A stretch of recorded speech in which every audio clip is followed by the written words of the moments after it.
Kilifi, Lamu, Kwale and Taita Taveta, where deaths continue to be reported.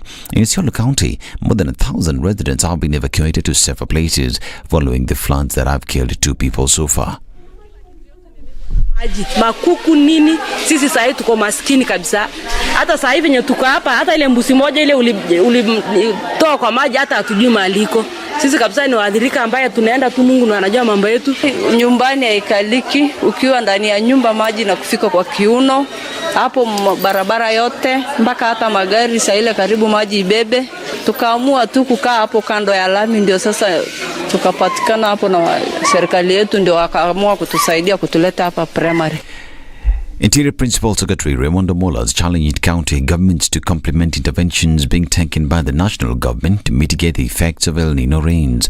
Omola said the national government has continued to exercise its duty in ensuring Kenyans are safe from the dangers posed by floods witnessed in parts of the country as a result of ongoing rains. It said President William Ruto has launched an aggressive action plan to address the effects of the rains. Speaking in Bondo constituency, Omola called upon Kenyans living in lowland areas to listen to the voice of the government officers and move to higher grounds. The PS said locals must heed any call from the officers to help in coordination of food and non-food items to the affected families. You listen to the instructions so that we move to safer ground as we try to coordinate emergency efforts to support in the distribution of food, in evacuation of people who are marooned. And as we do that, as a national government, the county governments must also do their bit because we serve the same people. And well-wishers and partners and non-state actors, we are also calling upon you to work together with us. The National Dialogue Committee report has caused divisions within the Kenya Kwanza as President William Ruto announced his support for the report. Despite some leaders saying that the implementation of the report is expensive for the government to implement, President Ruto has said the proposals are real, urging MPs to approve them. I have seen the recommendations. They are in good stead. All the recommendations they are made, they are practical. We are going to work on those recommendations to reduce in areas they have recommended, do whatever they have recommended in Parliament. Those that belong to the executive, I will make sure that we execute without any delay. Yale mambo mengine yote wamependekeza, sasa nyinyi wabunge muende mukalie hiyo maneno, tumalizane, sisi Wakenya wengine tuungane, sasa tushirikiane na kujenga taifa letu la Kenya bila ugomvi, bila chuki na bila ya kugawana. The committee led by Chairpersons Kalonzo Musyoka of Azimio and Kimani Ichung'wah of Kenya Kwanza also recommends the creation of offices of Prime Cabinet Secretary and Prime Minister and the Leader of Opposition. The 2 positions are expected to be approved in the National Assembly. If the MPs approve the report, those who will take those positions are Musalia Mudavadi, who is currently the Prime Cabinet Secretary, while the Leader of Opposition is expected to be taken by Raila Odinga. Mahali wamesema tupunguze gharama ya serikali, ile watu wanaenda safari, ile watu wamesema ipunguzwe by 30%. Ingine wamesema ipunguzwe by 50%. Hiyo ya 50% nimefanya tayari kupunguza hiyo by 50%. Ile wanasema ipunguzwe by 30%, mimi napendekeza hata tuongeze ikue 50%. Ndio tupunguze zaidi. Ndio Kenya iweze kusonga mbele. Because we must learn to live within our means. This is a section of Azimio leaders have already opposed this said report. Now Kenya leader Martha Karua and Eugene Wamalwa of DAP Kenya have opposed the report, with Wamalwa saying that the report did not highlight basic issues concerning the common mwananchi. Without dealing with the issue of the cost of living, I will not sign that agreement. Na leo nikiwa nyumbani, nimekuja nyumbani nikiwa na moyo mzito sana, sababu ule mkataba umeweka sahihi. We as the representatives of the people of Kenya did not do justice to the issue of the cost of living that touches every Kenyan. Na kwa sababu hiyo, mimi nimesema sitaweka sahihi. This is Newswire. Dennis Asada, good morning.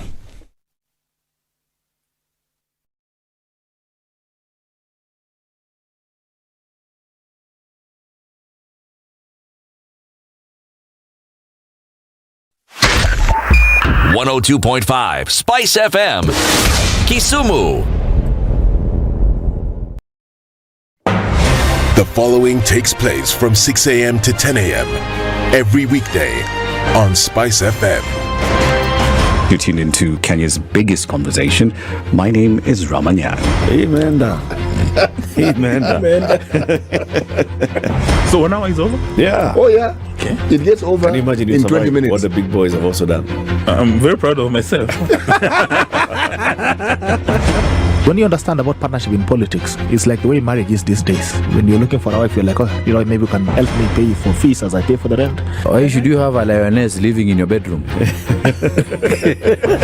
I have to tell you a story. I went for a prayer meeting, which was called for the spouses of candidates for senators and governors. And when I got to the gate, the lady who was the secretary, she refused to. She's telling me, no. Leo tunataka wa mama. Leo ni wa mama. I'm telling her, no. She said, no, sio siku yenu. And I thought, there's a problem here, because if it was a man, but this was a lady. It will be called First Ladies until you change the name. The Situation Room, Kenya's biggest conversation. Thank you very much, Eric, and it's good to be at the Situation Room. Always a pleasure coming here. This is the most challenging interview panel in Kenya. You guys are very well informed, and as you can see, Charles today, very philosophical. To be poor in this country is the greatest sin you can commit, not just from a legal perspective, but from life generally. It is very, very skewed. We've just heard on the floor of Parliament, just most recently, a leader within the ODM saying that sisi ni ng'ombe is a baba. Yeah. Which means that you are willing to be milked dry. Hapo. You cannot force me to believe. I'll give way. If it's land that I'm told to return to you, I will. Okay? Because the court has said so.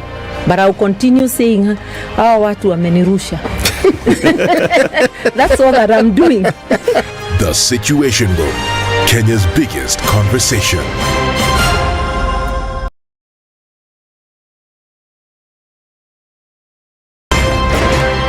If you go out of this country and come back the same person, then you have a problem. Buy land, 1 million. Put it there for 5 years. What's the purpose? It'll have increased in value. No, that's the thing. That's darkness. That's an eclipse. You don't do that. I hope you don't believe that a hustler is a poor person or that all hustlers are poor. I've seen that conversation. Tell us, who is a hustler? So who's a hustler? Hustler is a person who is making a living through hard work. Corruption in Kenya is a political accusation. The people who are actually corrupt are not pointed fingers at. Kenya is not free. Kenya imeshikwa na mateka. It's under siege. Have you seen that lodge on Nyeri Road? Very high fence. You can't even Windows sleep inside. up near the ceiling. Yes. And if you walk there at midnight, you see bats the size of cows. And when it rains, it doesn't rain on that building. Yes. When you're at All Saints and it's raining, it doesn't rain on that building.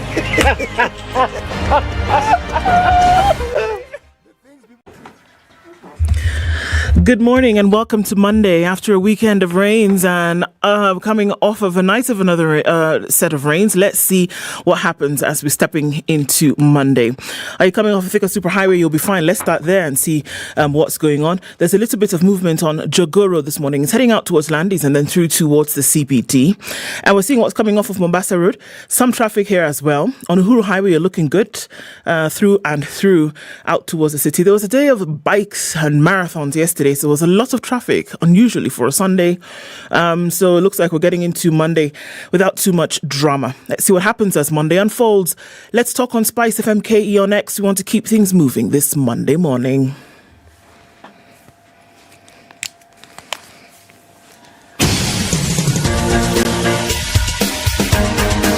This is The Situation Room, the home of hard-hitting political commentary and penetrating insights about the state of the nation. This is a talk radio experience like no other. The Situation Room, a place for hard truths, debates, and elevated conversations. The Situation Room, witty, political, engaging, deep, controversial. In the room, we have C.T. Muga, researcher, academic, seasoned political observer, a fountain of wisdom in these politically uncertain times. Ndu Okoh, Nigerian by birth, Kenyan by choice, communications expert, Pan-Africanist, a truth seeker and believer in people power, and Eric Latiff, agent provocateur, the man in the chair, seasoned journalist, news hound, a man who believes in punching up, not down. This is the Situation Room, the only way to start your day. Good morning, and how are you doing? Welcome to Monday. Let me arrange myself inside this shit. Cleaned everything. Huh? What time is it? 10 after 6. Welcome to almost the end of the year. We're at 27th of November, and it's rained again. The weekend has been quite something in terms of the rains. And then we saw that there was a cabinet meeting on Saturday, and we said, let's discuss about this rain that may have caught us off guard, and what are we going to do about this El Nino and the disaster that it's causing. And then after we've met today, how about we then have a tete-a-tete on Monday and see what happens after that. And so that's the kind of week that we are stepping into. And all of that, we are alive. And here we are to say good morning to you. Kenya's biggest conversation starts now. CT Muga, good morning. Okoh, good morning. How are you? Fine. You're well, thank you. I am very well, thank you. Superb. Eric, good morning. Good morning. How are you? I'm struggling. Oh no, why? I'm adjusting. To You what? are adjusting. Okay, what are you adjusting? To this new pair of headphones that have... very nice. You're like that guy. No. We had not noticed the headphones. Sorry, we had not. I'm not even wearing my eyeglasses. Nairobi Tower. This is KQ115. Good morning, ladies and gentlemen, and welcome. Flight 213 to Addis Ababa will board in 10 minutes. Please make sure you're at boarding gate 7. All passengers who have not boarded in the next 30 minutes will unfortunately not be boarded onto this flight. Then do it now in Those who are not boarding now can walk. What do they say? Uwanja wa Jomo Kenyatta. Blah. Saa fulani. Kama hauko hapa sasa umewachwa. Shauri yako.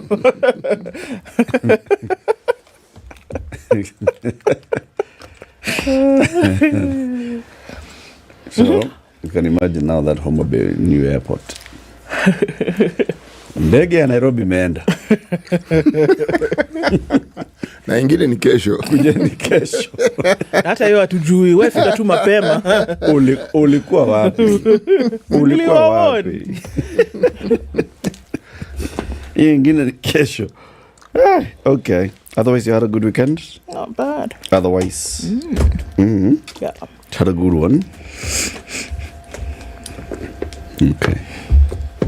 Okay. Panajali. Don't worry. Soon it will be okay. Soon and very soon. It shall be well. Amen. This too. It shall pass. Shall pass. Everybody, how are you doing? Let me tell you what we'll be discussing today. Wilson Sossion, the former Secretary General of the Kenya National Union of Teachers. So, is he making government money as I would have been Chief Administrative Secretary? Almost. Almost, yeah. Yeah, this thing. Is he? Do you think? Well, he'll come and tell us. 7 a.m. he joins us for a conversation about the future of education now that we're transitioning from 844 to CBC with the final class 8 results out and all this. What happened? Wanasema hii hapana. Hizi marks hapana. Watu wamekuwa wajuaji Kenya. Round here wamesema no. Discrepancy is too much. Which ones? No, it's not. There's a problem, but there was a problem with the marking. Out of 1 million candidates, how many discrepancies have we found so far? I don't know. Well, tell us. David, I can never say his name, but I really like his name. Njengere. Njengere. David Njengere sent out a statement on Saturday, and he said, look, this is the way in which things are normally done. If you feel that there's a discrepancy, do let us know. We've received reports, and we know the process. That doesn't now preclude us from looking into things. We will give more word on Monday, which is today. And if you complain, it normally means that you want the papers remarked. That is the Yes, they will be remarked. that is the thrust of Everything, they will be remarked. Other people will be called in to remark, and whoever, if indeed it found that the discrepancy is real, whoever marked those papers is known. You are going to be marking other things, but Kenya National Examination Council will not mark repeat. again. No, that your story will be finished. How do they hand over the papers for marking? You've been in this yes, I have room many times. Are you given a batch from the same school? No. Are they mixed up? No. First of all, you're divided into groups, and you all have a team leader. Okay. You're trained through. You walk through a marking scheme, so you know exactly what the marking scheme is, and you are told. You're told to go slowly.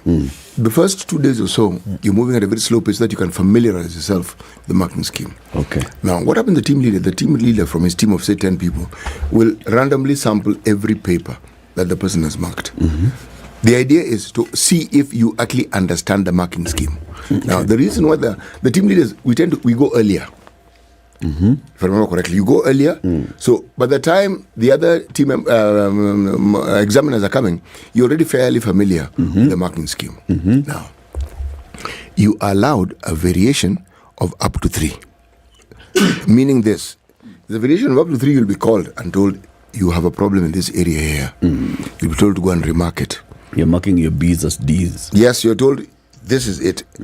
You make it again, you'll be told, now what you do, chief, eh? Kesho iskuje.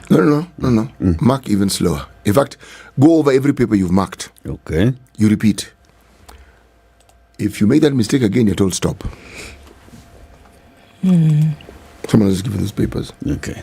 Now, the understanding is, if there's a variation of 3 marks, and you're doing it on the same question, it means there are people, whoever it is you're marking, whichever papers you're given, you will be underscoring or overscoring somebody. Yeah. Okay?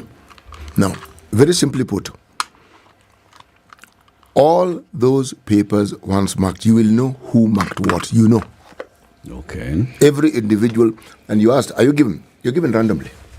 So it's random. It's very random. So there's a little possibility of all pupils in the same school going through the same marker. No. Yeah. No. And it's not possible, for example, that one individual was marking a bulk of social studies papers, for example. From the same class. From the same. It's the same school.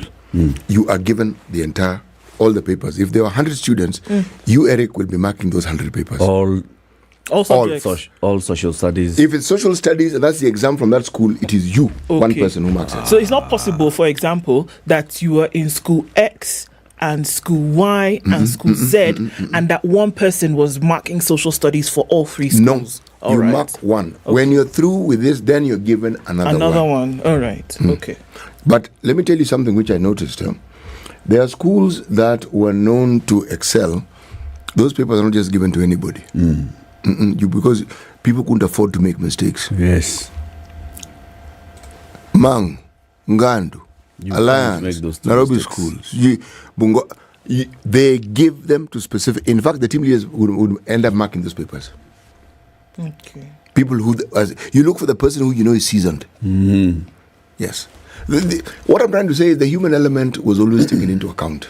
So what we're hearing now, sorry, quick, I know we need to go, but what we're hearing now is that certain papers, math, English and science specifically, and then with some social studies and CRE, that people knew that these are not, and they say it, these are not my marks. That's the thing that has come out, number one. So it is actually not possible that you see a discrepancy in a subject across the country. Yes, it is possible. But how would that be possible? It is possible for 2 things. It doesn't matter. Okay. The marking scheme is the same. Yeah. So either if you had leakage, we're looking at a hypothetical situation. Right. And you knew what was supposed to be the response, and you responded, there'll be uniformity. Across? Yes. Okay. It more or less points to who got the leakage. So all of you will be on marking B for this one. Yes, exactly. If you are given a paper and you are lied to, you will perform badly. Oh, okay. Because you knew you receive leakage, so you mark. Okay. If you perform well, again, it will be uniform. So more or less, it points to people who had prior knowledge. So is it possible then for a subject for you to see that there is a lower score in this one subject in across the country? Yes. Sometimes that's where the modulation and comes in. Sometimes you find that the marking scheme that was set is too stringent. So everybody is getting low marks. A lower mark. That one, then you say, no, let's standardize this thing. This is why this is what some of the complaint is. Yeah, right this now. one, you realize, you say, because usually the person who sets the paper, the one who sets the marking scheme are not necessarily the same person. Okay. Yes. So how is the modulation done? That is not difficult. Unaongeza tu ama unapunguza, you decide we're going to raise these marks by this percentage, we're going to lower it by this percentage, in simple terms. So whatever you got plus 20? Yes, everybody gets a plus 20. Because if you're looking across board and the average is 45, something is wrong somewhere. So again, you realize the marking scheme is also stringent, but these kids seem to know. So you raise everybody's marks by 20. Now, can you do that after the fact? Because here we are, results have been released. Can you decide to do that modulation after the release of certain? No. You have to remark those papers. Okay, so it's a remark that will be called for as opposed to you have to remark those papers. Okay. All right. Session 7 a.m. At 8 o'clock, we'll talk about trade unions' approach to the various challenges facing Africa workers, and we'll be joined by two people. And that's Joel Odigie, who's the incoming International Trade Union Confederation General Secretary, and Rose Omamo, who is the Executive Board Member at KOTU and General Secretary of the Amalgamated Union of Kenyan Metal Workers. Okay? That's 8 a.m. And then at 9, we'll talk to a gentleman called Abdusalam Ahmed Sheikh. He's a founder and CEO of Climate Governance Movement. He's from Northeastern, and he'll be here to tell us why the people of Northeastern want to have a one-on-one audience. Mkutano. Mbele ya tent. No, ndani ya tent. With the President of the Republic of Kenya. 22 minutes to after 6. Tell us about the thing. Everybody who's online, we can see you will be doing our acknowledgements shortly. This is the Situation Room, the only way to start your day. Partly cloudy conditions in Nairobi, 16 degrees, highs of 24 and lows of 15. It's clear at 15 in Nakuru with highs of 23 and lows of 14. Clear for now with cloudy conditions. Coming in later in Nyeri, highs of 25 and lows of 14. And into Eldoret, partly cloudy with a bit of a drizzle at 13. Highs of 23 and lows of 12. We're looking at partly cloudy conditions at 24 in Mombasa with highs of 30. And in Malindi, it's partly cloudy at 24 with highs of 31. Out into a partly cloudy Kisumu at 20, highs of 27 and lows of 18, while it's clear at 17 in Kakamega with highs of 26 and lows of 15. Kampala this morning, rain showers greet you Monday at 20 with highs of 26 and lows of 18, and it's partly cloudy at 24 in Dar es Salaam with highs of 31 and lows of 24. We're looking into a clear Johannesburg at 19 with highs of 31, and Mogadishu is cloudy at 25 with Addis 8 clear, going to highs of 24 today. Mostly cloudy at 24 in Lagos with highs of 30, and we'll see highs of 31 in a cloudy Kinshasa at 24. Monday afternoon is sunny at 7 in Beijing with highs of 10 and lows of -4. Temperatures dropping significantly in Paris, where it's raining at 4 degrees with highs of 10. Raining in London at 10 with highs of just that and lows of 3. And Sunday night is raining heavily in New York at 11. The highs on Monday will be 11 with lows of 7.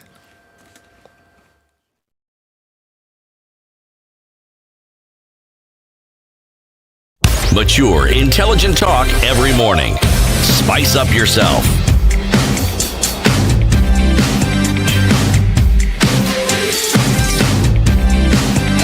Mornings done right. 94. Who is awake? Everybody's awake this morning. Don Tabwa ringing in the troop says, good morning, Nduciti, Eric and Ednah. Christmas chorus loading, short-lived joyous K-neck admits discrepancies in KCP 2023 results. Okay. He's told us that in Malawi, discrepancies, we say kusa gwirizana. That's good. This one is new. Isn't it? Yes. Can you say Kwisa Gwirizana? Kwisa Gwirizana. Well done. Kwisa Gwirizana, bwana. Indeed. R says, we are listening. Good morning and Karibu Sana. Bahrain is where David Weeds is tuned in from this morning. Good morning, Team Spice FM. Tuned in from Westlands, ready to start the day, says Moses Nyambura. Afro-Jamaican is interested to know what CT's thoughts on the rights of abode in Kenya for descendants of the transatlantic slave trade. You specifically. What I do? What your thoughts are at the relocation. Sorry. On the right of abode in Kenya for descendants of the transatlantic slave trade, those who were moved to the other side of the world and now want an opportunity to come. They've traced their heritage to Kenya, and they want to come back home. Sasa, what do you think about it? You think they should come back, Abi? If they want to come back, by all means. I mean, people from all over the world come to Kenya and want to stay. What about someone who can trace their heritage back here? Come by all means. That's what he thinks. Joel Odondi says, good morning, good people. It's always a great pleasure. You do know that's my personal... I know that's your cousin. Has greeted you today. Yes. He's in Kansas City. Najua hiyo, Kansas. Najua Kansas. He says they're in the middle of a huge winter storm. Lots of snow. CT, I don't know that you'd be able to survive this one. Winter storm is which one? Winter storm nile. Sasa unaona vile mvua inakuja shua. Sasa ni snow. It's raining snow. I am a person who believes there is a God. You think God did not understand why I was born in this continent where there's no snow? And said that you can travel somewhere else, but you can always come back. Yes. You don't have to live in that place. He knew. He understood. He understood. That is for that same reason I was not created a fish. Oh, that same reason. Okay. Or tortoise. I mean, now that we're just choosing our... But I will just go on with it. Surely. Dedan Mwangi says, good morning. He's tuning in from Doble in Somalia. Joseph Otima says, Eldoret is cool. I can imagine. I'd love to wake up in that crisp coolness. Happy to see you guys back. May this week be prosperous to you all. Amen, brother. Oyare Woodnam. That is greeting the son of the lake. Son of the lake, that's anywhere. Imagine the likes of Sudi making appointments for a cabinet secretary. Okay. Yes, and why not? Why can't we imagine? We might as well. Why? I mean, why should we not imagine? That's he's telling you to imagine. I don't need to imagine. Because it's possible. Remember, this man is a member of parliament. He is. Yes. And not a first-time member either. No, which means there are people who believe that he can represent them well. Meaning he's a person of influence. He is. Okay. Precious Gondi says, good morning, spicing it up from Nairobi. Remember, every ordinary moment is an opportunity to make the future easier. Okay. Ricardo Marietta says, good morning, kings and queens. Kitagela Ikolok, Tam Jambo, CT Ndu Eric, Sikum Gemma from Kineo. Good morning, Team Spice, says Robert Mbogo. People love your hat, CT, as I do. Good morning, Spice team. Ndu Eric CT watching from Portland, Oregon. Carol Nyambura is tuned in and says Nawapenda Sana. Monica Slev is also tuned in this morning. Dismas Omboya is here. Kenneth Bushnell says, in Fangano, we're still waiting for the promised ring road by the regime. There was a ring road that was promised. Where? Fangano Island, the place where we are going. They started building the road. You're supposed to go right around the... Now, they are conservationists who actually say, no, it'll spoil Mfangano. It won't spoil Mfangano, for heaven's sake. You only need to know what would happen to someone who fell ill in a place, say, for instance, like Soklo, which is on the top of the hill. Yeah, and how they get to treatment. And if the health facility is there is inadequate, where else do they take? I mean, it's roads by their very nature are a very necessary infrastructure. Indeed. And it goes to the development. Very true. And it changes things. Yes. So that ring road, he's right. It hasn't been completed, but some of it, at least there's a road. Once upon a time, there was no road. There was no road. No, vehicles couldn't even drive into Mfangano. Not really. So, Basil. By driving, mean there's a cafe which there's something which takes you there, yes. Then you drive. Yes. So, Basil says, why do they call Eric the aging provocateur? It's agent. It's agent. Agent like secret agent. Agent provocateur, not aging. But I like that aging thing. Okay. Hey, agent. Brother Basil, it's agent. Sawa. So that should mix things up a little bit for you. CT Muga, good morning. Ndu Okoh, Eric Latiff, tuning from Tabuk City in Saudi Arabia. Premium tiers coming January for schools capitation. Indeed. If all things that we're looking at now remain this way, it is true. Kenneth Bushnell says, yeah, so that was Dismas Mbaya says, good morning. KCPE marks are automated in terms of marking. Only insha and composition are marked by examiners. Well, the automation was done by human, no? Well, once the system is set, the human human interaction with it is now limited, isn't it? It is. Well, let's see. It'll be interesting. Good morning, Team Spice. Ladies and gentlemen, vous cher. People, it's 4:19 a.m. here and Baridi Nayo snow is snowing. It's very cold, I know. Temperatures. Isn't the exam machine marked? Yes, we're going to go into that later. Guten Morgen from the German teacher online. Omondi Stephen is tuning from Gede in Kilifi County. And Alan Watts is all the way in Afghanistan. A wonderful morning, says Opanyi Julius. Fred Otieno is here. Philip Chirchir says good morning, tuning from North Carolina.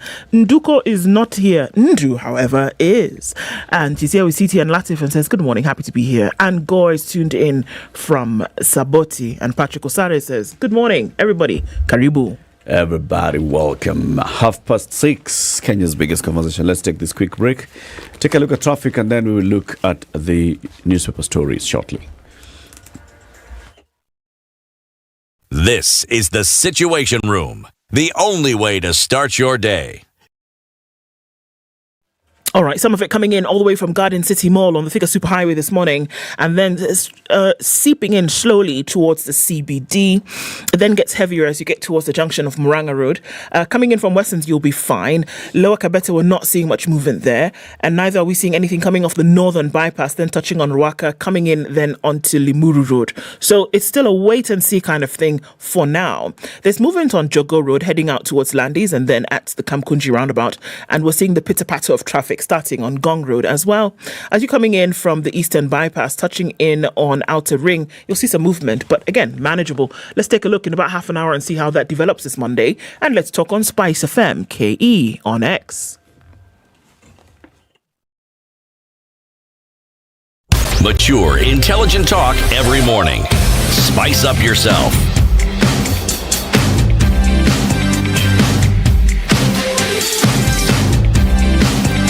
Mornings done right. 94.4 Spice FM, Nairobi. Okay. City, let's start with the proverb. Yes, our proverbs for this week come from the country of Southern Sudan. Okay. Okay, otherwise known as the Republic of South Sudan. Southern Sudan. Whose president is? The gentleman called Salva Kiir. Mayardit. Mayardit. His vice president is called Riek Machar. Dr. Riek Machar. Dr. Riek Machar. Okay. And then there's a gentleman who is actually the speaker. It's called Gemma Nuku Kumba. Ate? Gemma. Nunu, not Nuku. Kumba. That's the speaker. Okay. And Chief Justice. Gemma Nunu Kumba. Yes. Then Chief Justice. It's called Chan Riek Madut. Riek is derived from the word Rieko, which is clever, brainy. Okay. Rachar is white, so Machar is a white thing. Is a white, brainy person. Riek Machar. Riek, that's a clever person. Intelligent person. Okay. Yes. So ni kama msungu. Misungu. So he's Dr. Riek Machar. Machar, yes. Kabisa. Okay. Well, they also have, an upper house and a lower house. But of interest, the upper house is called a Council of States. Yes. That's lucky. They have 10 states, by the way. Huh? And just in case you thought they had something like 2-3 tribes, 64. 64 tribes. Yes. Mingi many. Okay. I'll be telling you more about this country of Southern Sudan as the time goes on. Well, all right then. Right. Proverb for the day. An animal with a long tail should not step over fire. Yes. This is true. I am in agreement. An animal with a long tail should not step over fire. Yes, it's advice. Any advisory? Very good.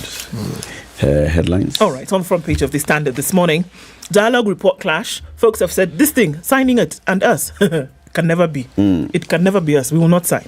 Whereas the president says he will push for its full implementation. Some in his camp think it's too expensive. The Azimio side is split, with Martha Karua dismissing it. So everywhere is split. On one side, inside is split. On the other side, inside is split. And then they're all splitting with each other. Do you get split away? What matters is Israel has split. Israel was split. All right. Form 1 reality dawns on parents as selection begins. Selection starts today. And they're hoping to have been completed by the 25th of December. It will be interesting to see what happens. Okay. Cabinet sat for the first time in a long while on a Saturday. After El Nino jolts the president, is what we're told. And this picture there, travelers cross a bridge that had been washed away by the rains at Dukanotu in Garissa County yesterday. Hundreds of people have been stranded. It was interesting also to hear, having conversation over the weekend, of trucks and trucks of produce that folks were hoping that they could take to market have been rotting on the other side of the water. So we're not just talking about loss of life, we're talking about loss of home shelter, but we're also talking about loss of harvest that would have meant some kind of income. So then, loss of income. Okay. Rebuilding Ukraine one block at a time is also a story that's carried by the Standard. On the front page of The Nation, talk splits Azimio, that's we've seen. How the state will assess your ability to contribute to the new health fund, that would be interesting to see as well. Now, governors have weighed into the Kenya national exams, the Kenya Certificate of Primary Education exam, and said, look, fix this mess. This is the governors who are saying this. There's a mess. It's clear that something is off and you need to fix it. Ruto to chair emergency cabinet meeting today as heavy rains wreak havoc countrywide. Okay. Mamaleza. Yes, please. Business Daily. MPs plot to impeach Ndongo and Thuge over shilling free fall. Ndongo is Professor Jogona Ndongo, who is the Treasury CS, and Thuge is Governor Kamau Thuge of the Central Bank. Now, this was a National Assembly's Public Investments Committee on Commercial and Energy Affairs, which is chaired by David Kosing, which told them, we are directing you to put tangible measures to reverse the free fall of the shilling. Otherwise, we'll start the process of removing you from office after 1 month because you're charged with ensuring the Kenya shilling is stable. Yeah. Power purchases from grid slow down on price increases. The purchase of electricity from the national grid in the 9 months to September grew at the slowest pace in more than 3 years on the back of price increases and a slowdown in Kenya's manufacturing activity. And then on page 3, they have a feature of Dr. Timothy Oluenyi. Dr. Timothy Oluenyi, who's been the Secretary General of the Private Health, it's called what? There's Kenya Association of Private Hospitals, is the new chairman of the Social Health Authority. There's a confusion. There's also a story in the Standard about confusion at NHIF because Dr. Oluenyi reported to office as the new chairman with his board last week. Which office? NHIF offices. Forward, Social Authority. Social Health Authority. Now he was welcomed by the chairman of NHIF and the CEO of NHIF. So now people are wondering, so now who's going to be the boss? Who's the boss here of who? Yeah. Yeah, the boss of me. Yeah. City, the Star. Top right-hand corner in Till Green. Teen pregnancy fuels obstetric fistula in girls in rural areas. No way. Yes, it does. This is a story on page 14 and 15. Okay. Forecast shows El Nino rains to persist till February. They said January now. Sorry. Temperature to rise. Focus. This is a story that is on page 3. Okay. So if you have an issue, take it to page 3. Teachers, medical insurer summoned over poor services. The tender is for 53 billion. Everything is a billion these days, isn't it? Yes, please. Okay. We've left million a while ago. Audit report. Wambora stares at probe over 1.6 billion pending bills. This is former governor, Wambora, and he is no longer governor. That's why he's former governor.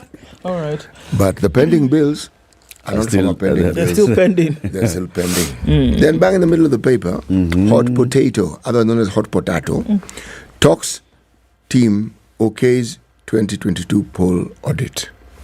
Evaluation of election result could open old wounds on who won disputed election. So, in the paper, the bang in the middle again, there's a picture of Ruto in church, and there's a picture of Raila and Migori leading an ODM recruitment drive. Okay? This is the Star and the headline in the Star. Okay. Okay. So where do you want to start? Let me start with this flood story because it's interesting that we saw this emergency cabinet meeting have been called for today. We did, didn't we? After there was an informal quote-unquote meeting that happened on Saturday.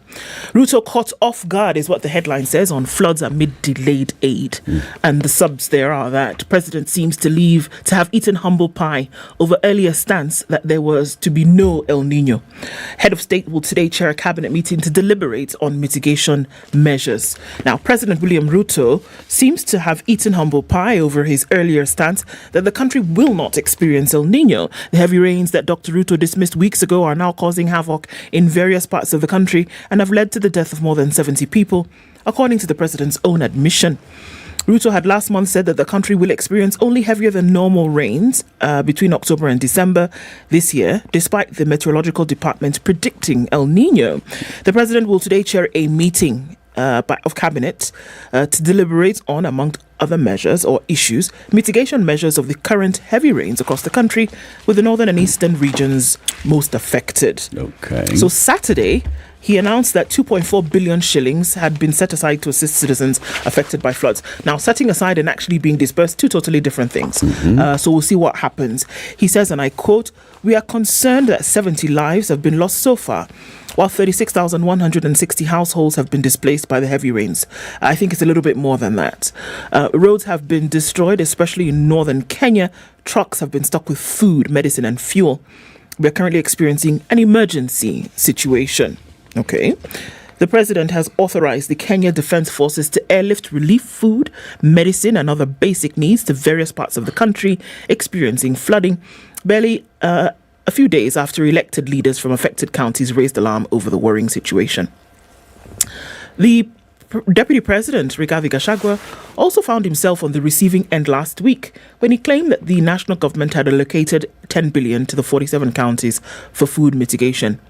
But this statement was refuted by the Council of Governors in the name of Chair Anne Waiguru, where she said that that didn't happen.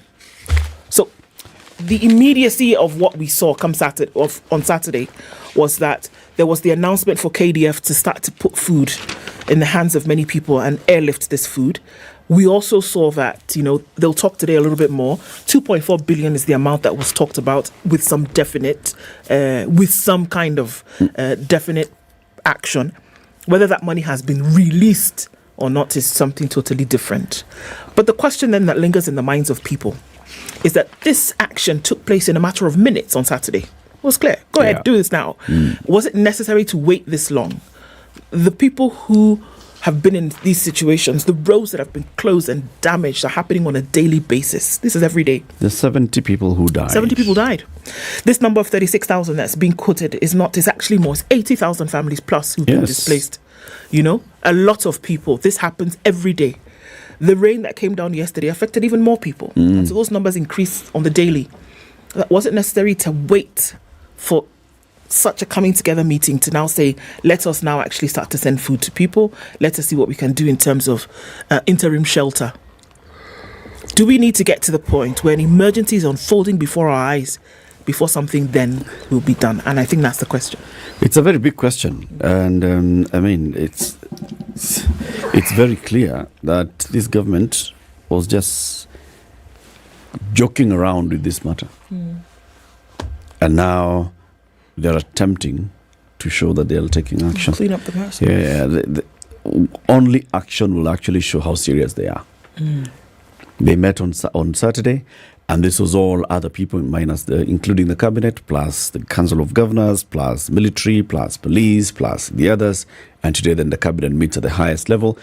Probably today, the cabinet will meet and declare this thing a national disaster or national emergency, national disaster. Okay, if they do, then they'll be responding at least to the pleas of the people who are affected and said, please declare this a national disaster.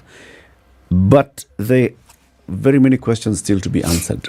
Why did it take you this long with all the advance and early warnings that you had?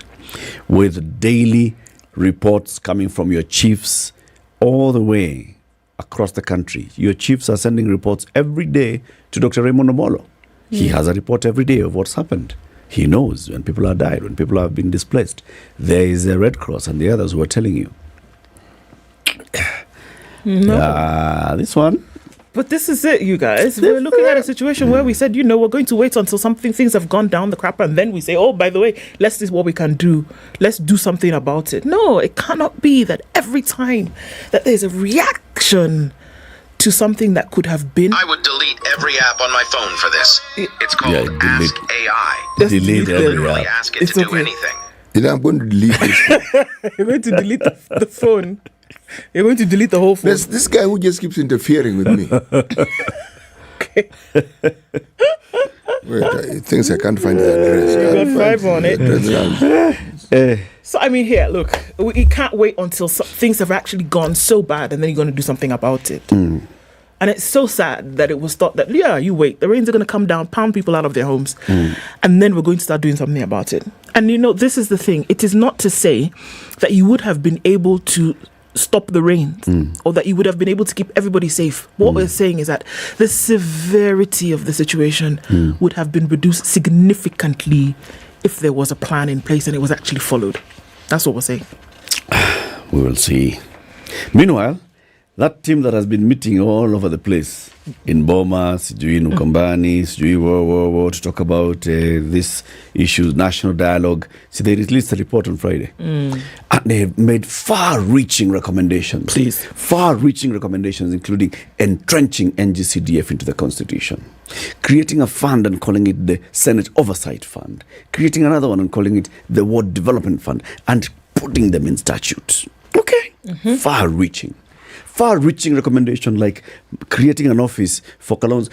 Creating an office called the official leader of opposition. Yeah. And entrenching it in law. Far-reaching, like giving somebody pension. Creating an office called the Prime Cabinet Secretary. Yeah. And making sure they have pension for life. In law.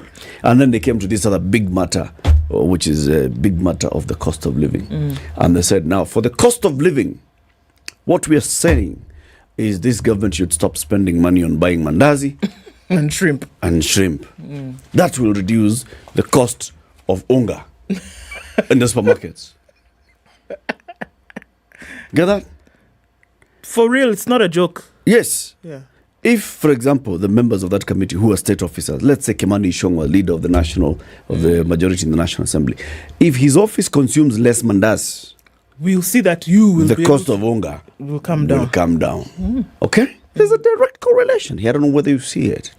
Once we create this office of the Prime Cabinet Secretary and we reduce its budget from what we have given it, X billions, and we tell Musalia, don't spend that money, you can buy unga for 100 bob. Cost of unga will come down. So these are far-reaching recommendations. I don't know whether you see it.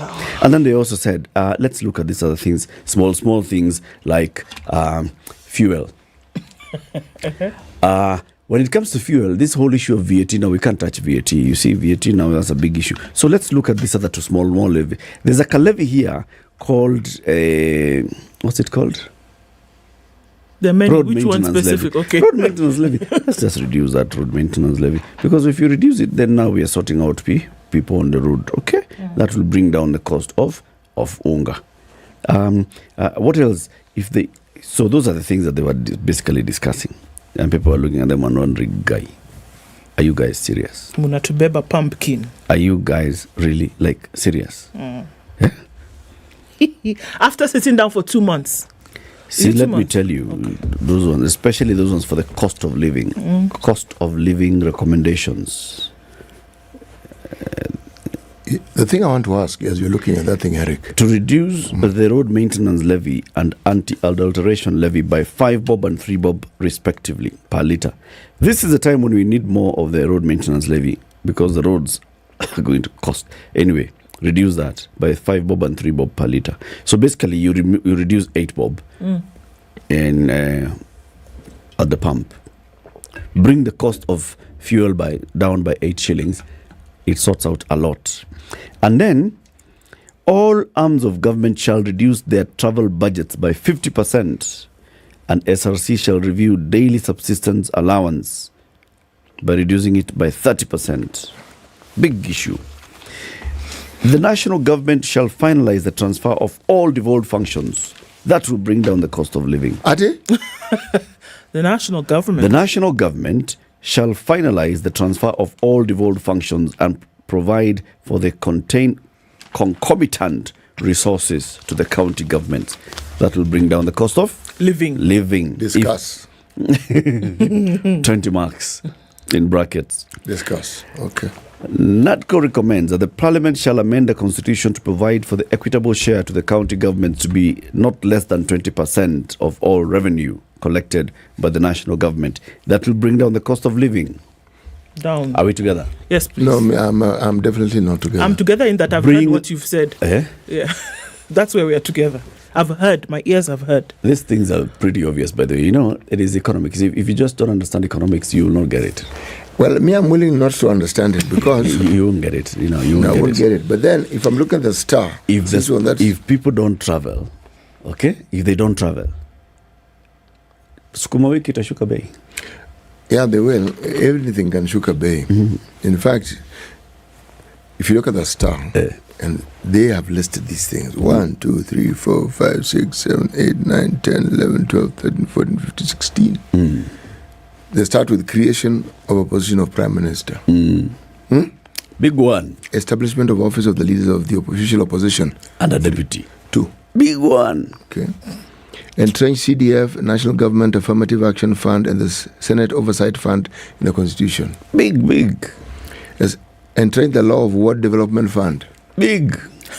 Establish Independent Political Parties Regulatory Commission to be responsible for the registration of political parties and office holders. But I thought we already had people who are doing this. That one is like a small office. Now big. It's just called Registrar of Political Parties. Now we want to make it a big office with a big name. With the road big maintenance thing, as you mentioned. Then there's an anti-adulteration levy reduced by 3 shillings. Yeah. That will now make all our mafuta have kerosene. Yes. But it will bring down the cost of living. But it will still be less by 8 bob.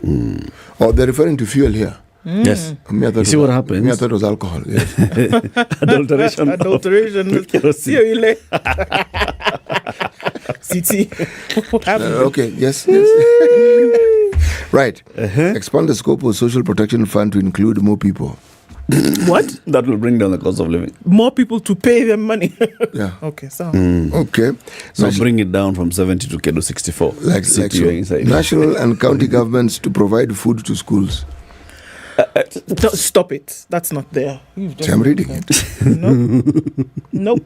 National and county governments provide food to schools. That will bring down the cost of living. Because now children will eat in school. So they won't be eating at home. So the cost of living in your house will go down. I'm getting it. See, Eric said economics. Huh? You're not understanding this? Okay. I'm getting this one will really bring the cost of living down. Invest in boarding schools in arid and semi-arid regions to enhance student retention and promote education. Now remember why this will bring cost of food. Because now you'll be feeding even more people in schools. Yeah, you get it? I hear it. Okay. Now this one.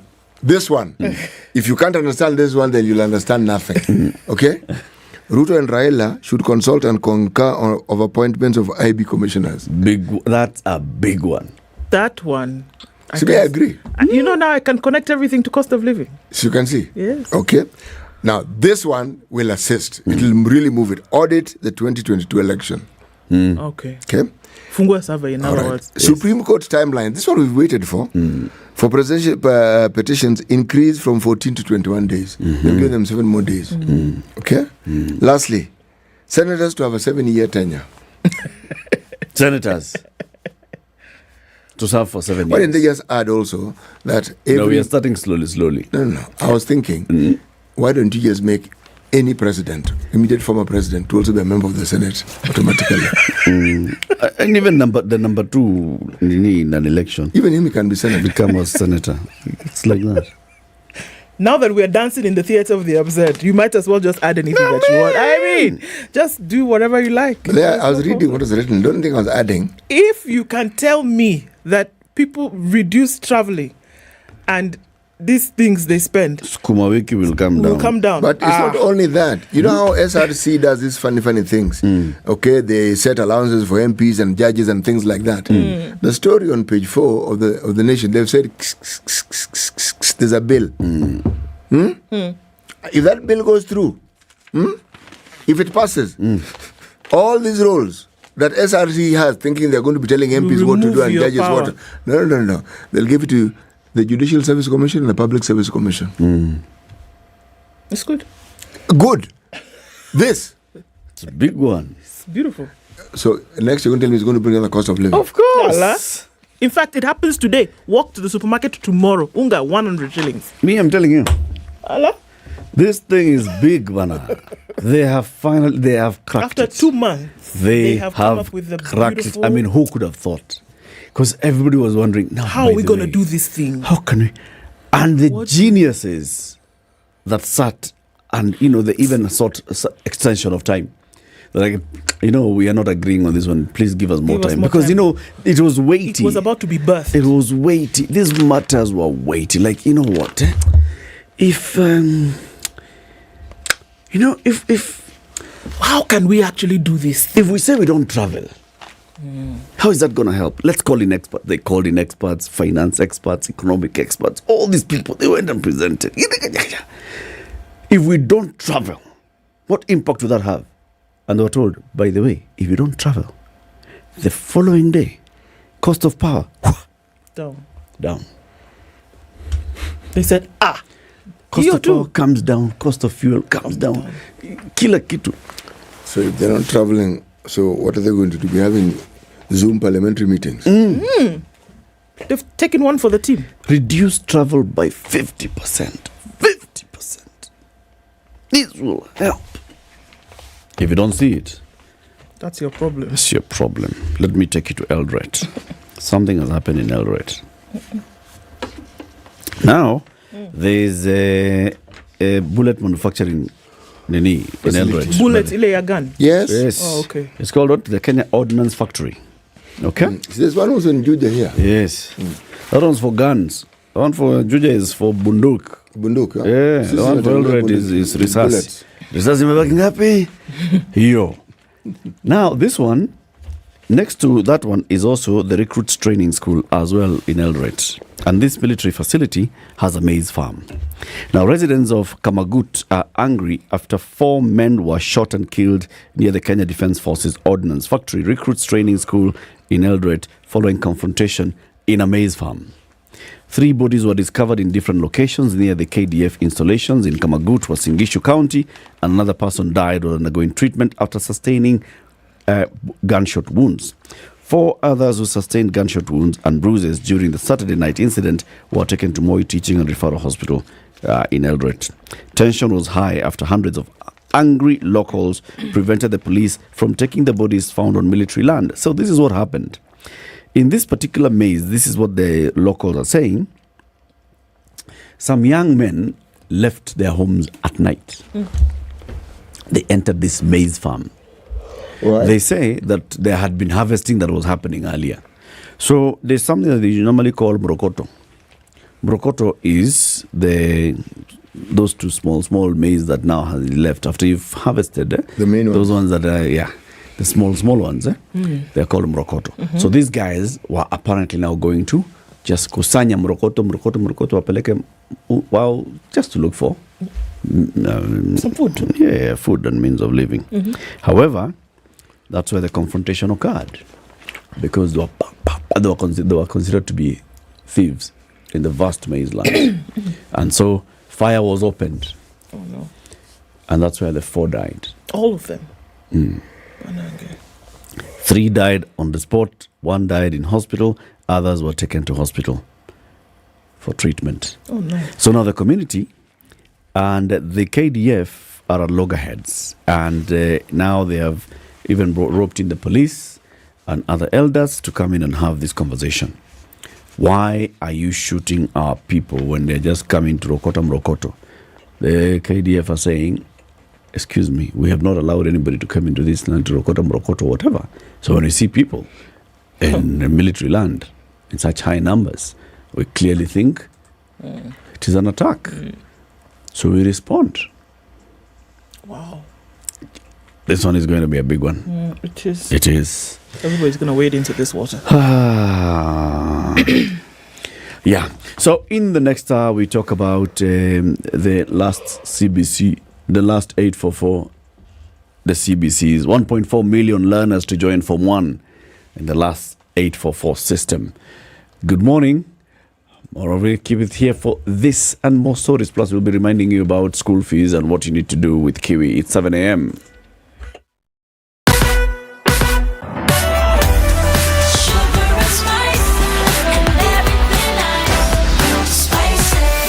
Spice up your life. Love Spice FM because of one, the music. The playlist is good. Spice. You played the best music.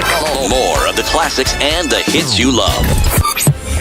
We are Spice FM.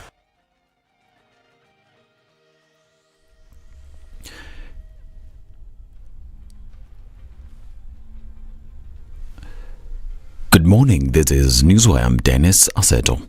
Form 1 placement exercise kicks off today amid protests from disgruntled parents and candidates of alleged errors in the 2023 Kenya Certificate of Primary Education examination results.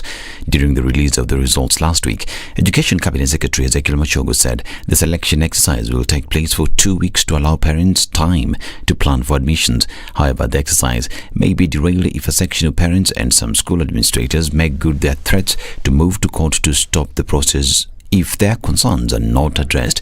The affected parents from a private school in Kitengela stormed the Kenya National Examination Council Mtihani House headquarters in Nairobi, protesting the alleged irregular awarding of results. They accused NEC of dishonesty and demanded that today's planned launch of Form 1 placement be stopped, failure to which they will seek legal redress. Their quest to be addressed by NEC CEO Dr. David Nyeri bore no fruit. Now, MPs have summoned an insurance underwriter handling the 53 billion shillings teachers' medical cover over claims of poor quality medical services. The meeting comes as the tendering for the 8.7 billion shillings medical cover for National Police Service and the Kenya Prison Services closes today at 10 a.m. Minet Insurance Brokers Kenya Limited Managing Director Sami Muthui will appear before the Departmental Committee on Education today to respond to allegations made against his firm. Now, the Kenya National Highways Authority has announced the reopening of Kilifi's Mbogolo Bridge following restoration of works Saturday night. Now, Kenya has said in an update that the road was open to traffic after the successful completion of restoration works that commenced Saturday after flood cut off a section of the bridge. Kenya had announced the closure of the bridge linking Kilifi to Mombasa after floods partially destroyed it. The agency shared footage showing a broken section of the bridge, rendering the A7 corridor linking the two towns of Kilifi and Mtwapa inaccessible. The agency announced diversion of traffic to and from Mombasa diverted to the Mavueni route.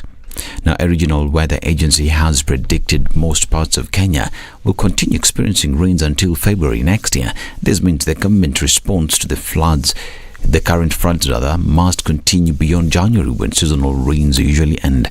The Nairobi-based Intergovernmental Authority on Development Climate Prediction and Application Center predicted that December, January and February will be wetter than usual. ISPEC said the wetter conditions were directly caused by the El Nino phenomenon. The focus shows only areas around West Pokot on the Uganda border, Turkana, Mandera and parts of Garissa on the Somalia border will be spared of heavy rains towards February. The rest of the country, especially central Kenya, including Nairobi and southern Kenya along Tanzania border, will have rains. The weather agency said the rains will be good for farmers who planted in October, but might also damage some foods. Tomorrow's politics and Governor Jonathan B and PS for Immigration Julius Bitok who both vied for the top seat in Uasin Gishu County in August 2022 elections, have agreed to end bitter rivalry and focus on serving the public. The two met during a fundraiser over the weekend. They declared that they would join hands to work for the residents of the county and other Kenyans because the last election was no longer a concern for the public. And the Prime Cabinet Secretary Musalia Mudavadi has said that the government has done fairly well in Western region in terms of appointments and development compared to its share of electoral votes.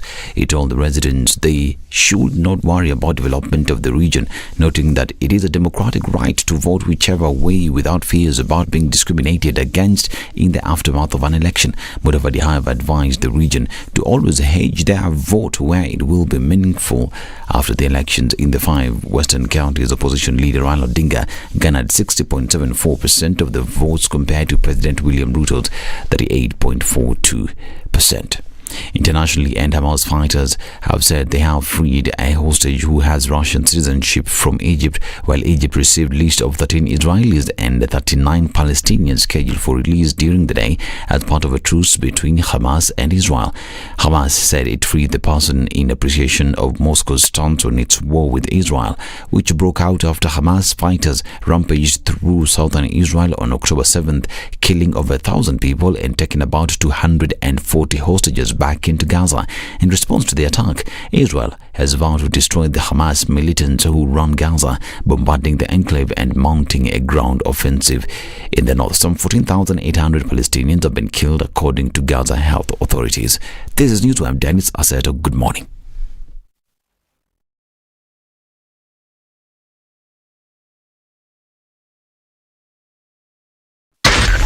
Spice FM, Nakuru. All right, it's busy on the Thika Superhighway this morning, and let's look at other highways and bypasses. The Eastern Bypass also just as busy, and we're looking at traffic coming on Jago Road, heading out towards Landis and then through into the city centre. It's also picking up on the Thika Superhighway like we said before, just at that outer ring junction coming then in. It's then heavy as you use the service lanes getting towards Survey. After Survey, you're going to have to follow that one line of traffic that's headed then into the CBD. Now is when we're starting to see traffic build on Limuru Road, coming in from the Northern Bypass, Runda, and then from other parts like Ruaka, coming in through past Two Rivers out towards the village market and then down through to the city. That looks like it's going to pick up quite some as we get into the course of the morning. All right, coming off of Waiyaki Way, not much happening right about now, and we'll keep an eye on that. So the Southern Bypass is looking good as well. All right, one to watch and see as we get into traffic hour proper. We'll talk on Spice FM KE on X and keep things moving this morning.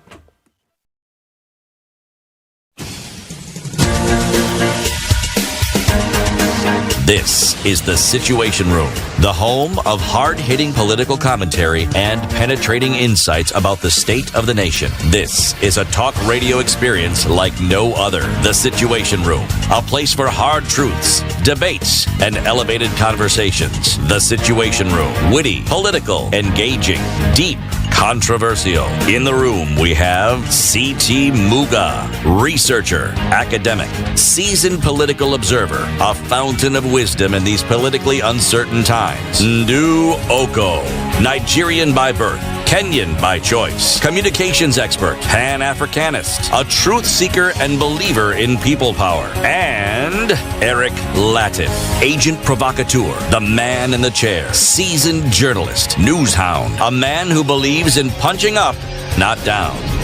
This is the Situation Room, the only way to start your day. 7 minutes after 7. Welcome to the second hour of the Situation Room. Happy Monday if you're just joining us this 27th day of November.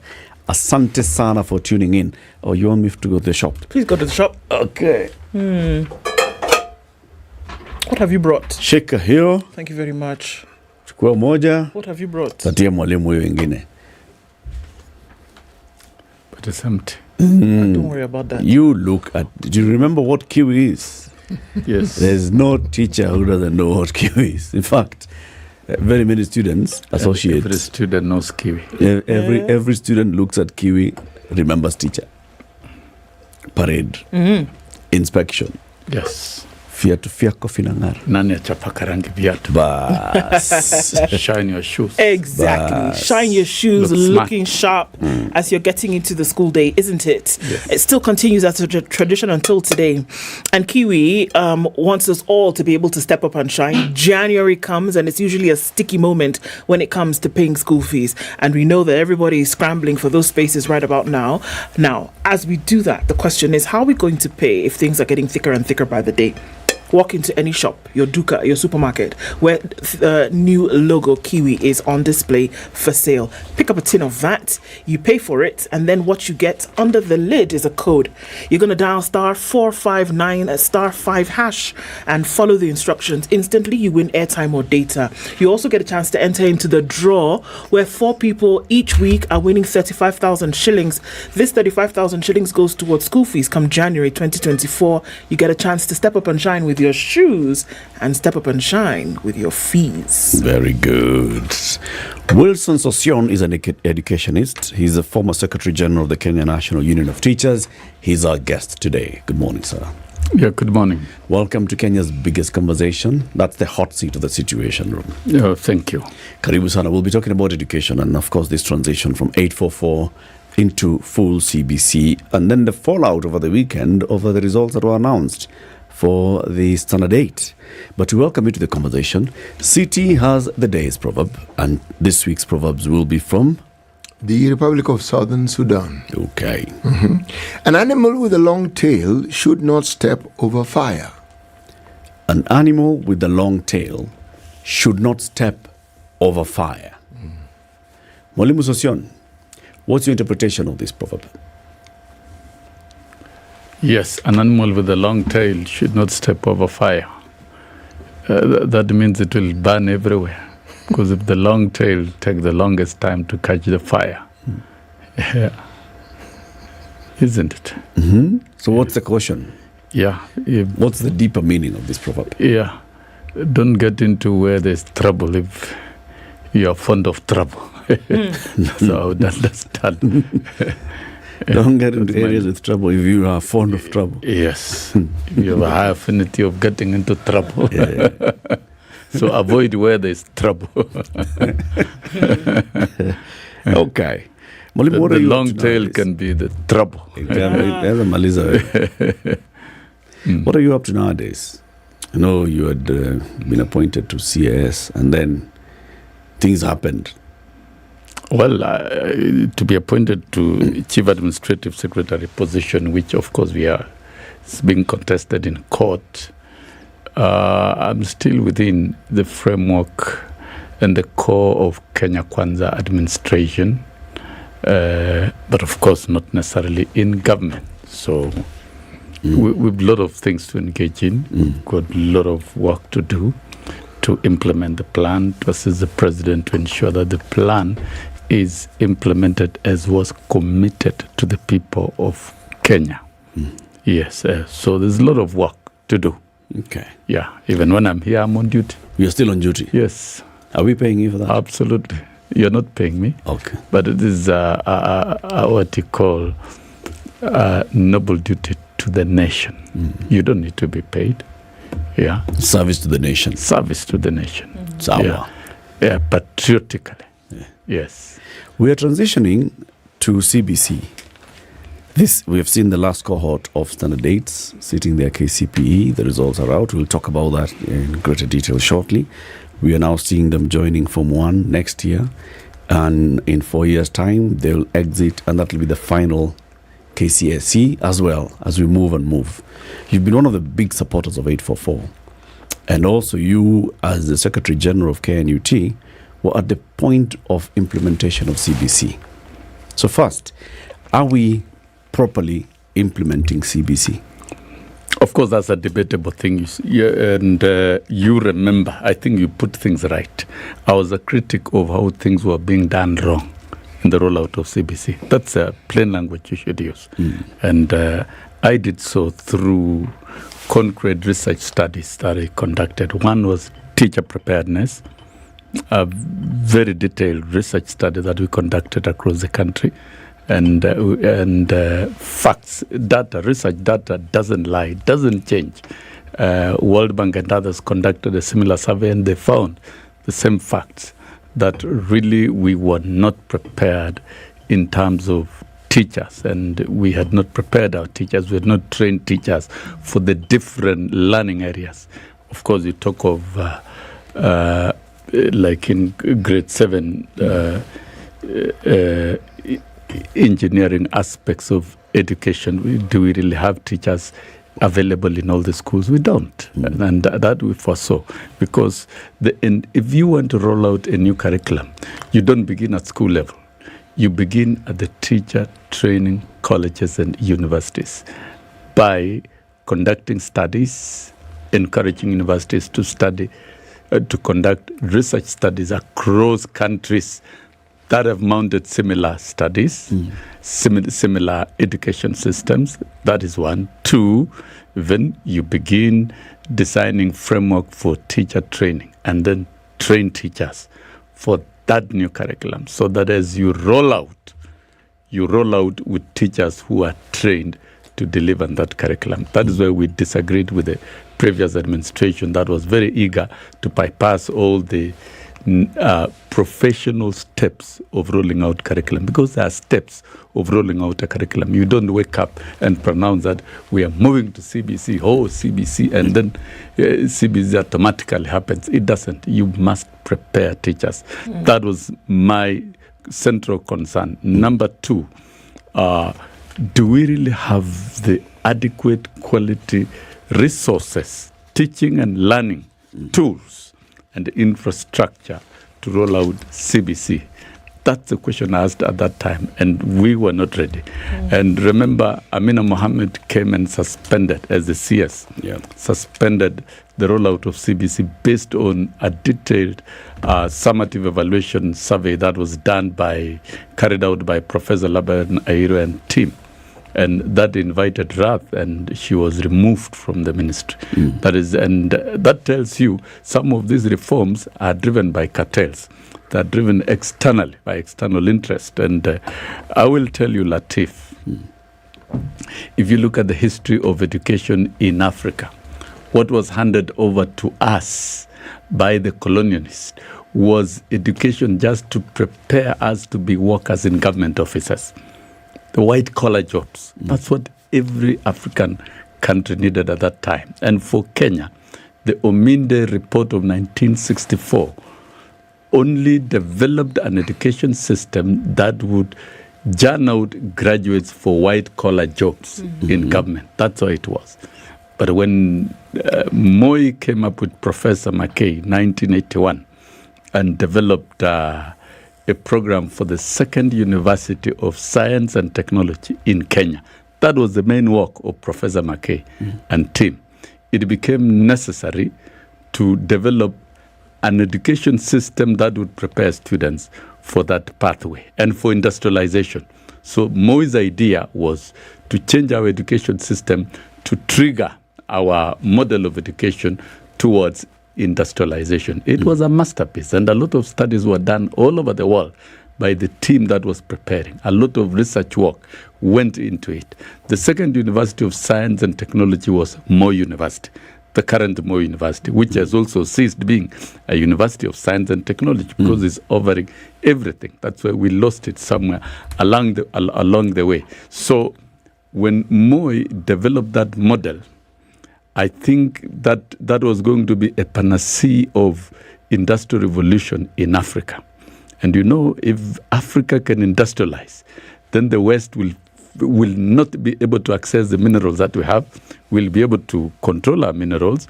We'll be able to do value addition, to do our own manufacturing, which is not in their interest. So there are a lot of concerted external interest from the West to sabotage 844. That is what was done. And that is why the Kamunge report of 1988 of education and manpower development for the next decade and beyond for Kenya was sponsored by World Bank. And the main byproduct of that report, that working party and that report was cost sharing of education. And we were still relying on donor funding to run our education. Do you think a donor will fund you to wipe them out of the market?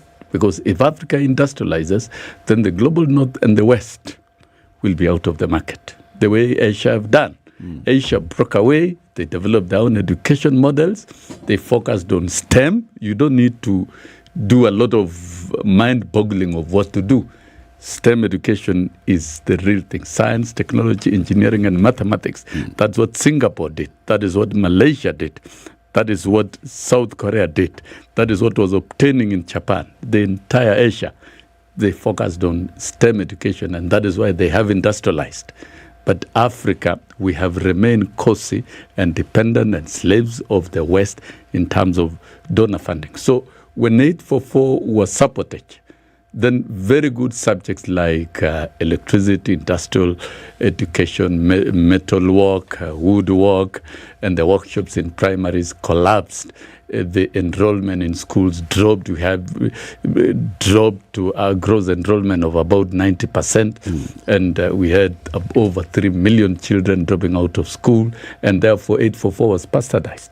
We did not achieve the 844 was supposed to prepare self-reliant citizens who are innovative, creative, and who can work in the blue-collar market and with skills, complete with skills, and who could help Kenya to industrialize. And you remember, there was a Nyayo pioneer, the big idea by Moi government, and it was fought vigorously by the West, because you can imagine if Kenya can manufacture their own cars, then the Volkswagens will miss their markets here, the Toyotas will miss their markets, the Land Rover companies and all of them. If we can have our own country manufacturing and leading in automobiles. I was in Malaysia in 2007, and you cannot see Toyota, you can't see Mercedes, it is Citroen, what is manufactured in Malaysia. Proton rather, yes, manufactured in Malaysia. And that is what was going to happen in Kenya. Then that same model was supported. You remember Cameron, the research from the HIV/AIDS treatment from Kemri.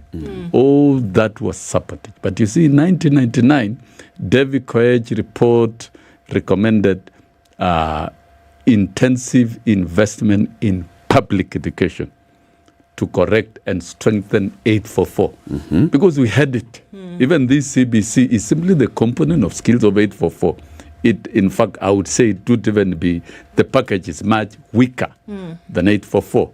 So 844 was the best. And David Koech's recommendation was shot down by cartels from private schools.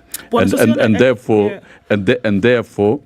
that report was never adopted by government. Okay. And we continued limping up to where we are now with the CBC.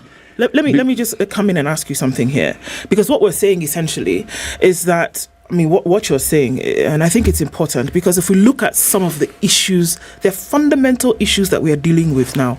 If it's possible for us to do away with what has happened even in 2023, because they're connected.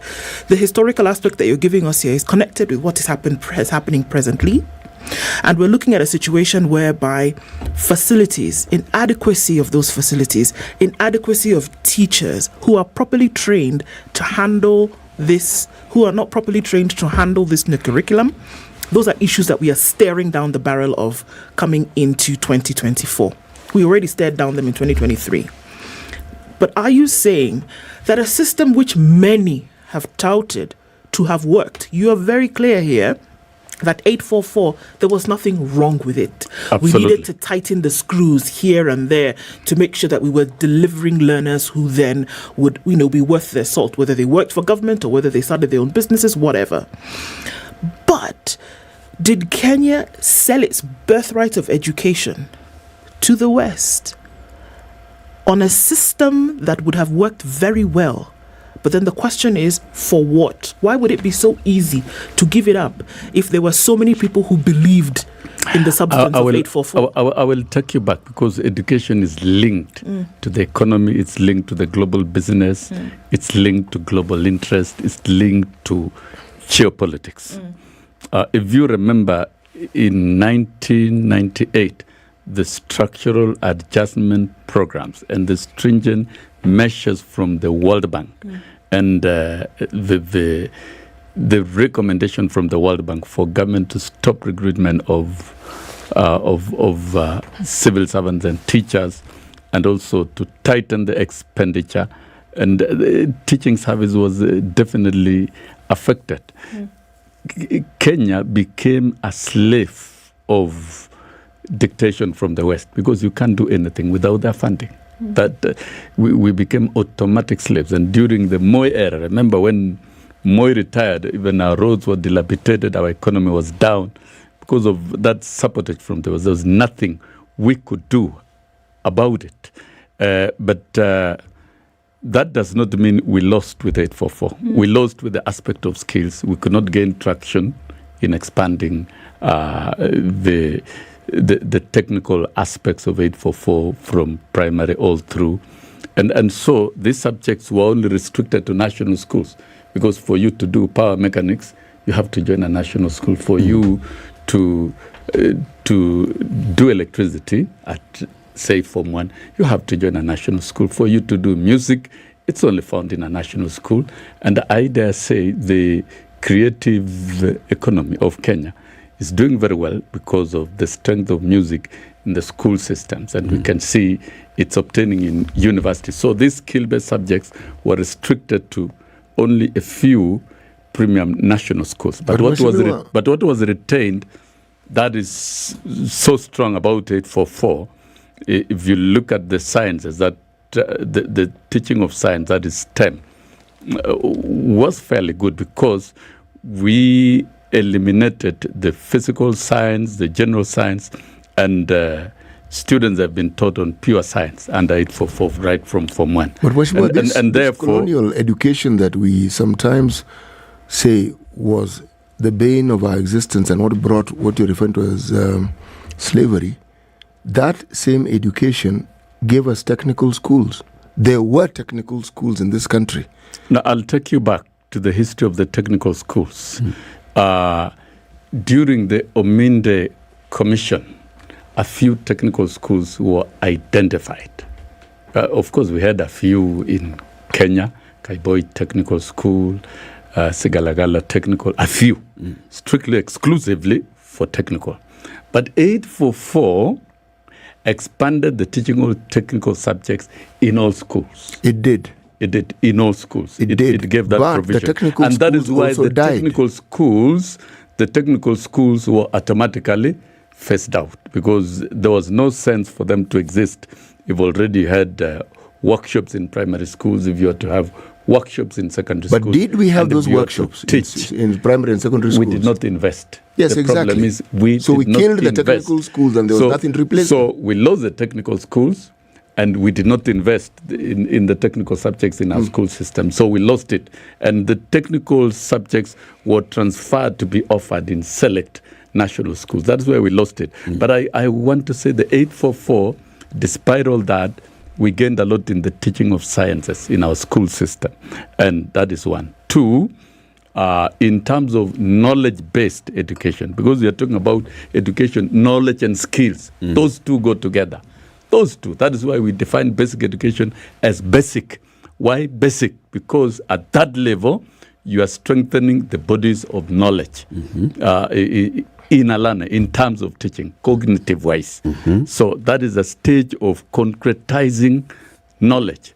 I think with the teaching of the 844, we have one of the strongest knowledge-based education system. And that is why our graduates after Form 4, they're doing very well in the Ivy League universities. In fact, a grade C here in Kenya would be grade A in Botswana, comparatively, when you do comparative education and analysis.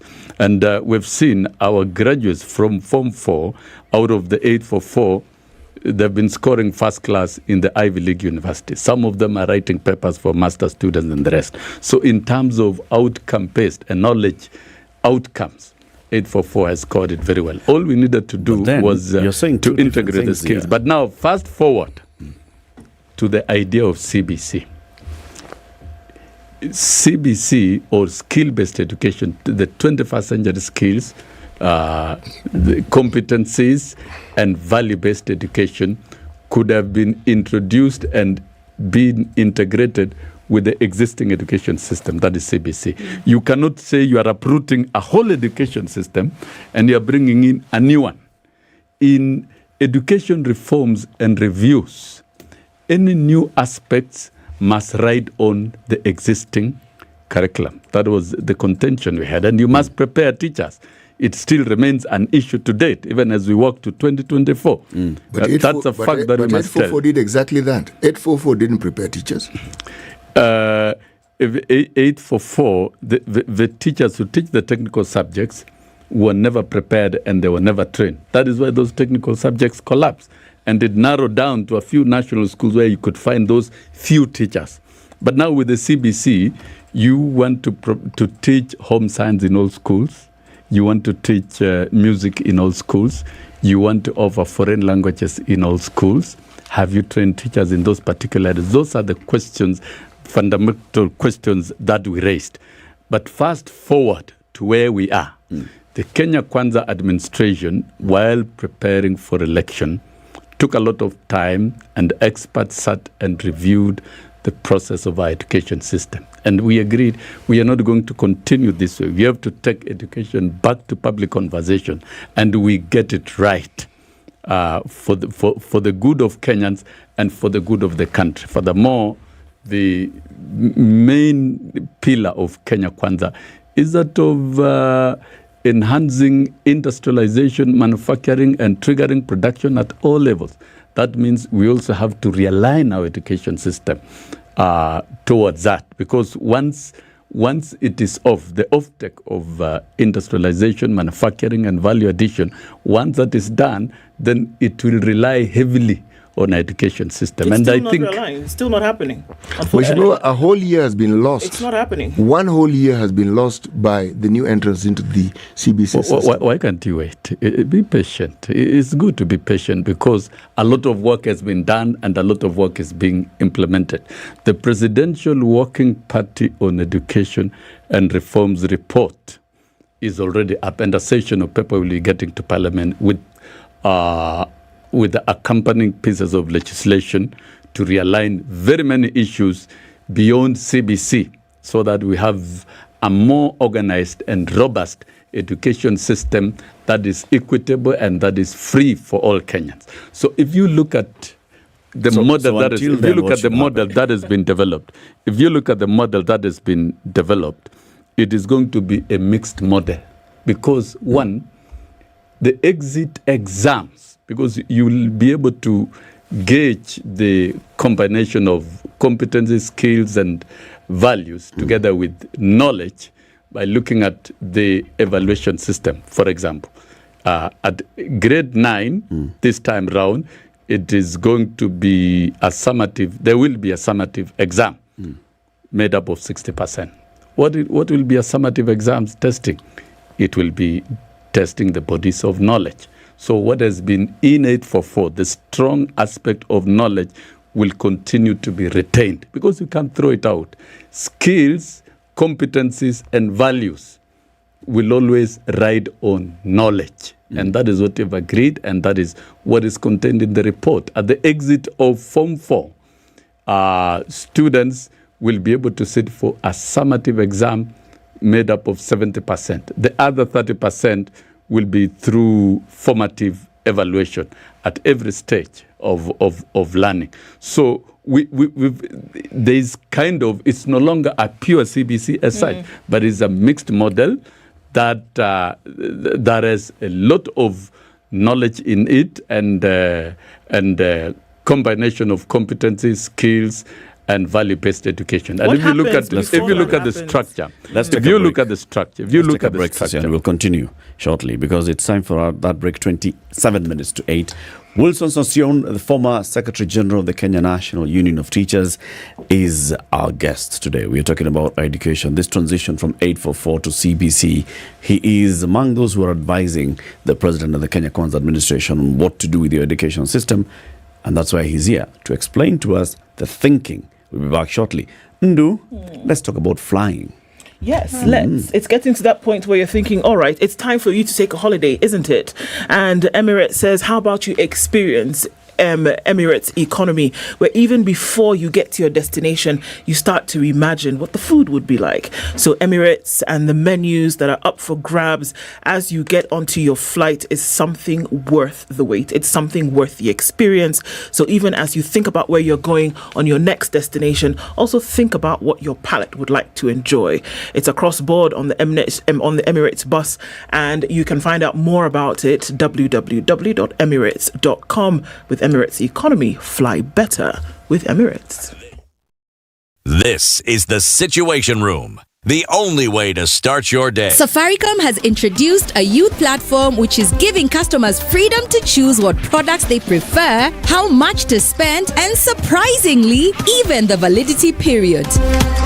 Join me, Yolanda Mulwa, and DJ Absolute every weekday from 11 a.m. to 3 o'clock to find out more. Get hooked and tap into Vision Yako. Connect, grow, and do more.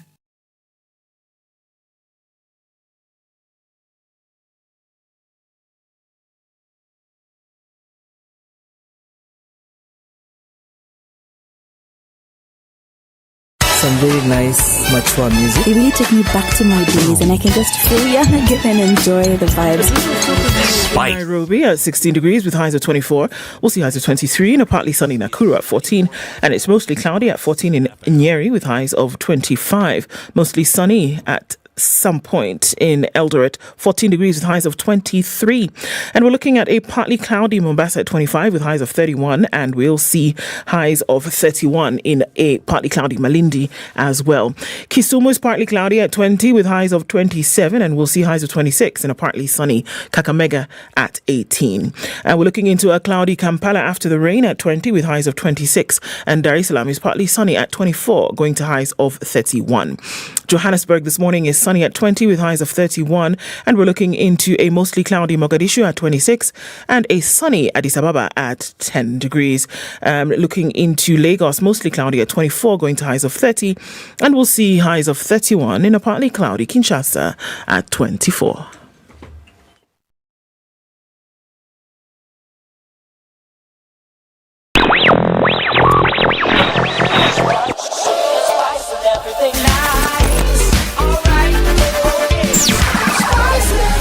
Spice up your life this morning as you head towards Landis. Landis is not too bad, but that Kamkunji roundabout is going to slow you down for a little bit if you're heading in that direction. It's very heavy on the Thika Superhighway. Traffic coming all the way from beyond the Outer Ring Junction in from Githurai. Heavy traffic started way beyond Garden City very early this morning, so one to watch for now. Also looking at traffic, it's coming in on Kangunda Road. Everybody then touching on Outer Ring. And Gongro this morning also busy. Coming in on Limuru Road, that started early and is continuing as you get towards Muthaiga Square. It's heavy on Kiambu Road as well, and we're looking at Langata Road starting to pile up at your different junctions. As you get towards Aerodrome, touching on Uhuru Highway, in and outbound traffic is quite something. Not too bad on Mombasa Road, a thing to watch and see as we're getting into traffic hour proper. Let's talk on Spice FM, KE on X.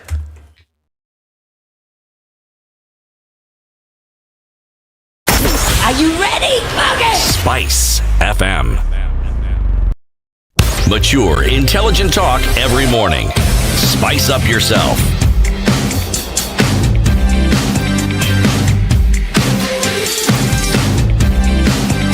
Mornings done right. 94.4 Spice FM. Conversation continues with Wilson Sosion, the former Secretary General of NAT, who is in the one of the advisors of the Kenya Kwanza administration. Matters education. So Wilson, you're saying that there's still some more tweaking and tinkering that's happening in the implementation of CBC. This is how many years into CBC? Is it 4? Yeah. 4 years into CBC. 4 years.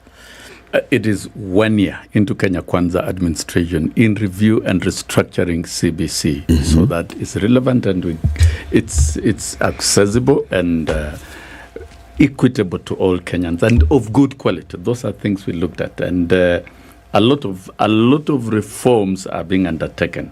That is number one. Reorganizing the entire structure. Now we have what we call comprehensive school from pre-primary 1 to grade 9, all consolidated as one. And that will mean education will be availed to children closer to the households, at least up to grade 9. That one overcomes the barriers of cost, and therefore households will be able to access education for the many years for most of the early years of the learners up to grade 9. That's important to beat the aspect of access and ensure there is equity. That is number one. Okay. Number two, the quality of comprehensive schools will be elevated, both in terms of infrastructure and deployment of teachers.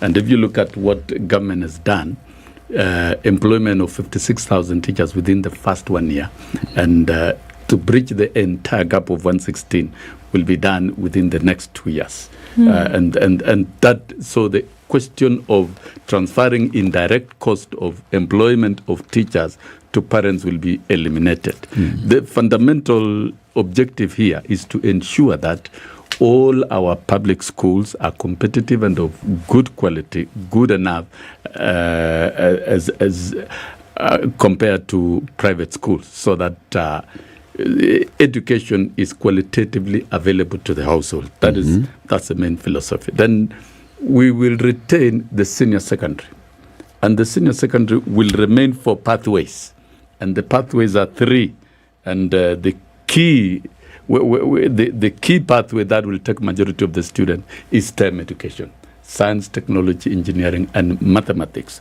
That will take over 60% of the students within the school system, and therefore the current existing secondary schools will be elevated to offer the pathways, and the first cohort will report in 2026. And so all the focus for the current existing secondary schools across the country is to prepare for the 3 pathways. And of course, many schools will be able to offer the 3 of them. The other 2 pathways is humanities and social sciences, because we still need lawyers, we need businessmen, we need journalists. It's another core aspect of our industry and our normal life. And then the other category, that is the other pathway, is performing arts and sports. And if you look at the manifesto of Kenya Kwanza, creative economy and promoting the creative economy is one key flagship and pillar of Kenya Kwanza. So all this speaks to the future and the market, the competitive economic market that we must prepare all our citizens for. Are you still of your opinion? Focusing on STEM education and strengthening STEM education right from comprehensive school and all the way to senior secondary will be a big... Yes. Sosyan, hold on. Are you still of the opinion that CBC is being implemented backwards? You said that at the beginning of the implementation of CBC. You have not focused on teachers, you have not focused on infrastructure, you have not focused on all those things. I'm answering those questions because now we have gone into junior secondary. Latiff, I was not sitting and giving my views as a passive person within Kenya Kwanza, and I'm still not doing it now. When things are wrong, I'll say it as it is, because we are doing it for the country. The question on structure and infrastructure, the structure of education and infrastructure, I think I've answered. Now, with the consolidation of comprehensive schools, a lot of resources will go in to upgrade the infrastructure. And of course, teacher deployment aspect, that has been undertaken. And you see, if 56,000 teachers... Where has it been undertaken, Bwana Sosyan? Deployment of teachers? Yes. Now, I'll come to that. When 56,000 teachers have been employed and deployed, that is a pragmatic step. But where now, that is deployed? One across the country. Go check. There are teachers. They've been deployed. Go check with the data of TSC. The gap has been 116,000 teachers, and the quality, those that have been employed, the quality are 56,000. The quality of the teacher has been a matter of concern. Back to let's now discuss the teacher question. Let's go into it. It's the quality of the teacher has question. Been an issue. As the children were moving into grade 7, that's what I'm asking. That's what I'm asking. As the children were moving into grade 7, they went with 0 teacher. And quickly the government, of course, employed the first cohort of 32,000, and they've been employing. You have not answered the question. The curriculum Listen to the question. Yes. Listen to the question. The teachers have then been progressively employed and deployed to the schools. Some of them got to the schools on the 3rd term of grade 7 for some of these pupils. The question is, have those grade 7s received quality education as they move into grade 8? Latiff, let me Are the new cohorts of grade 7s going to find teachers Let me answer you. Quality? Because will they receive even when they are getting to grade 8 and grade 9? Those are the big questions. What was the problem? What was the curriculum model that was in place? Was it deliverable? I would say it wasn't deliverable. When you have 14 learning areas, 12 compulsory, and the content high-pitched, That was a mistake, a fundamental mistake. And that is being corrected. The learning areas have been reduced from 14 to 9. The content of those areas are being pitched down and reviewed appropriately. What will happen? Once that has been reduced and toned down, then it will be possible to deploy even the existing teachers, because you don't need a new teacher to teach history. The teachers have been there. You don't need a new teacher to teach English. You don't need the only aspect where teachers are needed are the technical areas. The pre-industrial subject is only one subject, and integrated science. And even integrated science teachers already exist. So really, and by the time they transit from grade 9 to senior secondary, they will meet, already they'll find enough adequate and available teachers. In terms of remodifying and remodeling the existing teachers to be deployed to class, it is adequate. That needs to be relooked into. So the primary school curriculum teachers review are now teaching JSS. Primary school teachers, let me tell you, even within the domain of humanities, can teach up to grade 9. Once the learning areas are reviewed downwards and the content pitched, because the content of grade 7 is still, in CBC is still the same content in 844. The content of grade 8 is still the same content in CBC. So in terms of economics of education, you cannot bring new personnel who do not even exist from nowhere to replace the existing ones. So the standard 7, standard 8 teachers are teaching grade 7, grade 8. That's a fact. You go. Do you want to tell me that magically that one teacher is teaching all the 14 subjects? Of course not, and that's the question. And that there will be, and that is why it has been renamed comprehensive school under one head teacher who will ensure that there is a teacher teaching in every teaching lesson for all the learning areas. And the gap has been bridged. The rest will be a matter of deploying appropriate teachers to teach.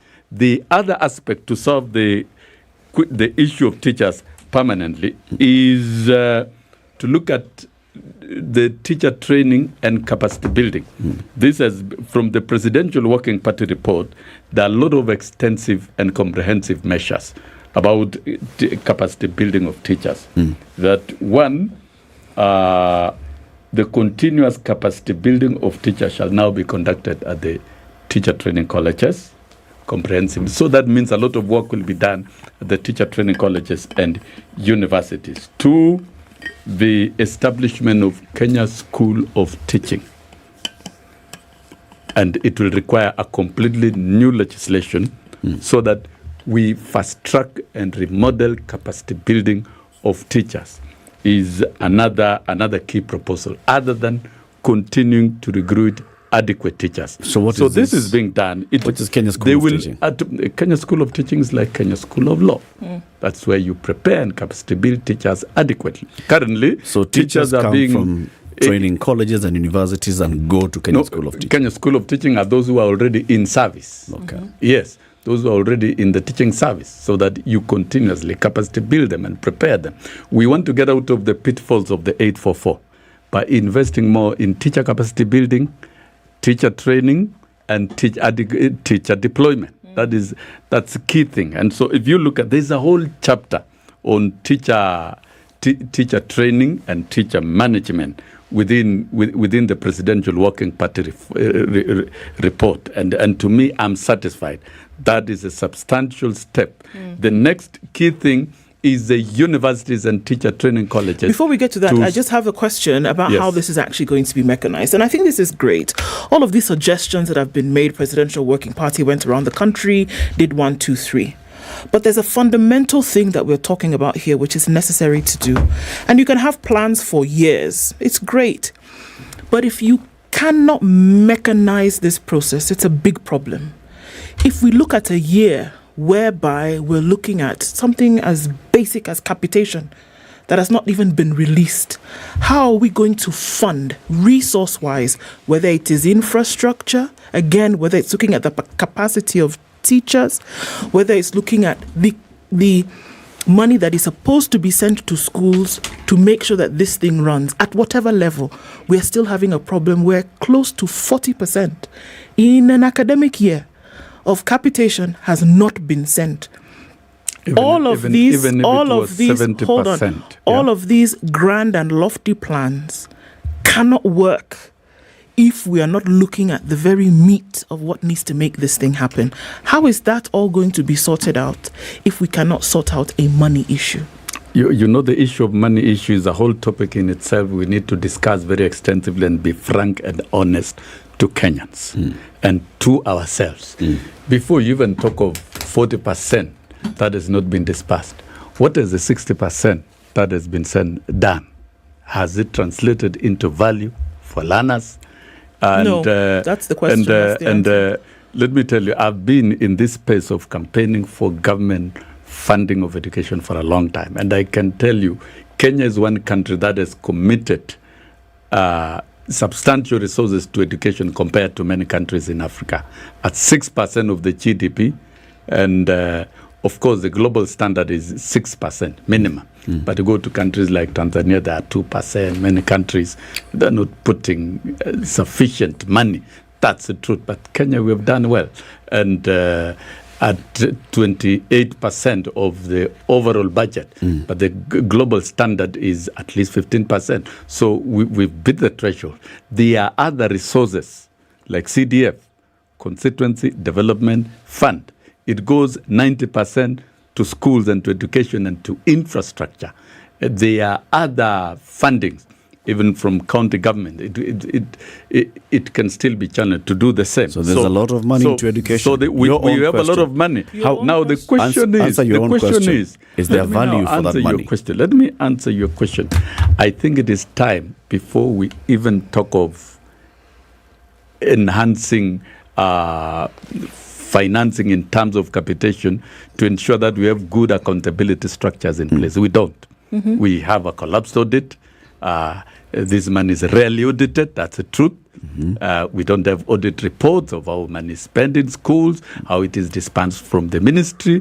First of all, you as even media, we should question the accountability for the little before we think of adding, so that we ensure that this money goes to school and it is used for the intended purposes for the learner.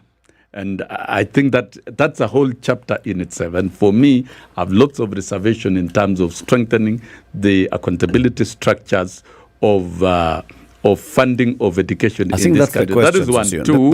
Hold on. That's the question. The question is, and that's what Ndu is asking, money is not getting the little that we have, set aside for education. The little 800 and so billion shillings, little that we've set aside for education. It's not going to the schools on time. And then it comes to, even when it arrives to school, how is it being utilized? Is it a whole criminal enterprise from the Ministry of Education to school? I've reversed a question, and it is important I reverse. I'm not here to answer why money has not been released from Treasury and to the Ministry of Education. I'm not responsible for that.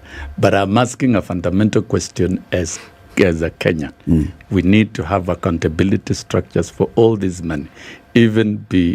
Of course, there is a policy that 50% of capitation should get to school first term, 30% second term, 20% third term. You do realize some of the plans that you're speaking about, just hold on, why it's very important here, and I think we can't gloss over this.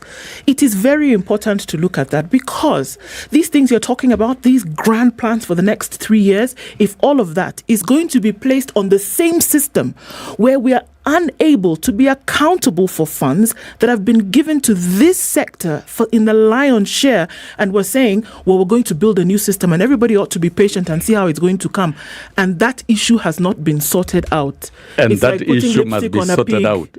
That issue must be sorted out. I'd rather they sort it out before you even talk about these other grand plans. Even as you don't stop planting. You don't stop planning simply because of lack of accountability but learning structures. Has stopped. And accountability structures must be in place. That one, no choice. Absolutely. All of us might agree. It must be there. It must be in place, and that is That's my own view, and that is my own experience. You are right. Yes, and I've said I actually agree with you, because we are not even sure, if we can't account for it, whether that money that we're actually giving is actually adequate. Exactly. That money is for who? Is money for Kenya? Yes. And that is why, for us, taking a minute to talk about accountability structures and accounting is important. It's at the heart of the discussion. What has not been dispersed shall still be dispersed. What needs to be reviewed upwards will be reviewed upwards. Let us have money flowing and giving value to Kenyans. That's my that is my view. Why don't you advise? And there's the government. Why don't you advise and that the is government what government is to working take a on. pause? And that is and what first government. of all, No, accountability it can't. for this You can't stop working simply because you want to deal with a given aspect. You still need to do You're everything. encouraging theft by as you pumping move more forward. money into this system that Number has two, clear theft into it. Number two, Latiff. Number two, because we must flag out the issues that we need to address, isn't it? If we don't flag out key issues, then there's nothing we are doing. And we must address them. That's the point. If you want to roll out a curriculum and manage education system, you must have very strong quality assurance framework in place. So that a day like this, at the end of the year, we must have a national report on the status of our education. National. We must have at the county level. We must have even reports for all the schools. Those are things that needs to be put in place. And let me tell you, if you look at the mess that is in education, even angels would weep, because we don't have a working quality assurance standard system. We all agree we on don't that. have an accountability systems in terms of audit. And I think that is what now government is addressing. How? Because we cannot talk. Of course, if you right now, quality assurance standard officers are being recruited, and that department is being revamped. The audit section is also being addressed. It has been taken back to the Ministry of Education, which is the problem. The audit started in the quality assurance. Yeah, whether it's taken back to the ministry, the Act talks This is the of crime scene. education standards and quality. Even if it is taken back to the Ministry of Education, it must work. It worked before, so it must work. Those are things that you must put in place. Ensure that the quality assurance and standard department is operational and is delivering. And the audit units, when those two are working, then you will have value for your money. You can't deploy money to be wasted. It is not possible. Those are things that must be corrected, and they are being corrected surgically. Those are things that are not talked about. And I think Machogu and his team are doing a lot to try and fix some, and they've done adequate diagnostic analysis of how much time must we give them before we see this? And what have they done? I'm very curious as to what has been done to make sure that in terms of quality assurance for the money that has been budgeted, that it has actually gone to making sure that education as a process in this country is going to the point at which it should. I would really like to know what these things are that they've done. You can deploy money to schools without two key entities: a robust working audit that can audit every school, and a robust quality assurance that can monitor on a continuous basis and give reports. You can't. And those are things, those are gaps we saw. If you look at what Matiang'i and Magoha are doing, they usurp the authorities of the auditors and quality assurance officers themselves and kill those departments. So what is being done now is rectifying the rot of the past to restructure and revamp the quality assurance and standards department. It's not the past, it's the present. It's not the rot of the past, it's the present, because in 2023... I say the rot of the past. I say past. This from is what I know, this because is present. because let's even look at our 2023. Our regime started working and your regime, in this regime, in the year 2023, the academic year, 47% of capitation has not been released. This year, not last year, not 2022, not 2021, we 2023. We've not reached 31st of December to know whether it's going to be released. School is out. Money can still be sent. If we have financial issues between Treasury and the minister, that's a different thing. I can't answer for that one. But I'm questioning. We are talking about issues of accountability structures and quality assurance. That is important to you. It's important to Kenyans. These other issues, those are administrative issues within the frameworks of government. And I'm talking about what is being done. Don't you think it's going to be a beautiful thing to have a working, robust quality assurance system? So far, we've got to conclude our conversation with now. The new CS, top of the hour, with the CS, there's already deployed vehicles for the sub-counties and recruitment of officers and a proper framework to ensure that they're working. Okay. That is one. And next time you come, we continue on this particular one. You'll give us timelines, not just you'll give us timelines. By this time, we should start seeing things. Wilson Sossion, definitely the timeline. Former Secretary General of the Kenya National Union of Teachers, Presidential Working Party former report. Member of Parliament, advisor to this administration on education. Thank you very much for joining us. I'm not an advisor of the administration. I'm a member of Kenya Kwanza. Member of Kenya Kwanza, invested in education. Yes. Thank you. Correct. Time for the news. 8 a.m. Love Spice FM because of one, the music. The playlist.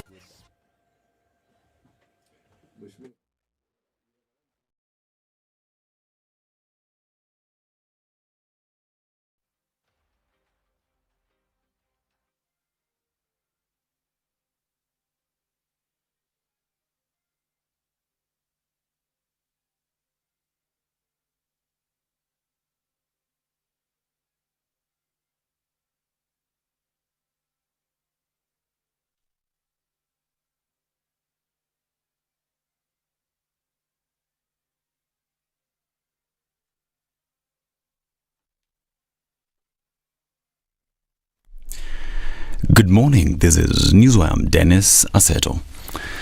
President William Ruto is today expected to chair an emergency cabinet meeting that will discuss measures to be taken against the effects of El Nino rains.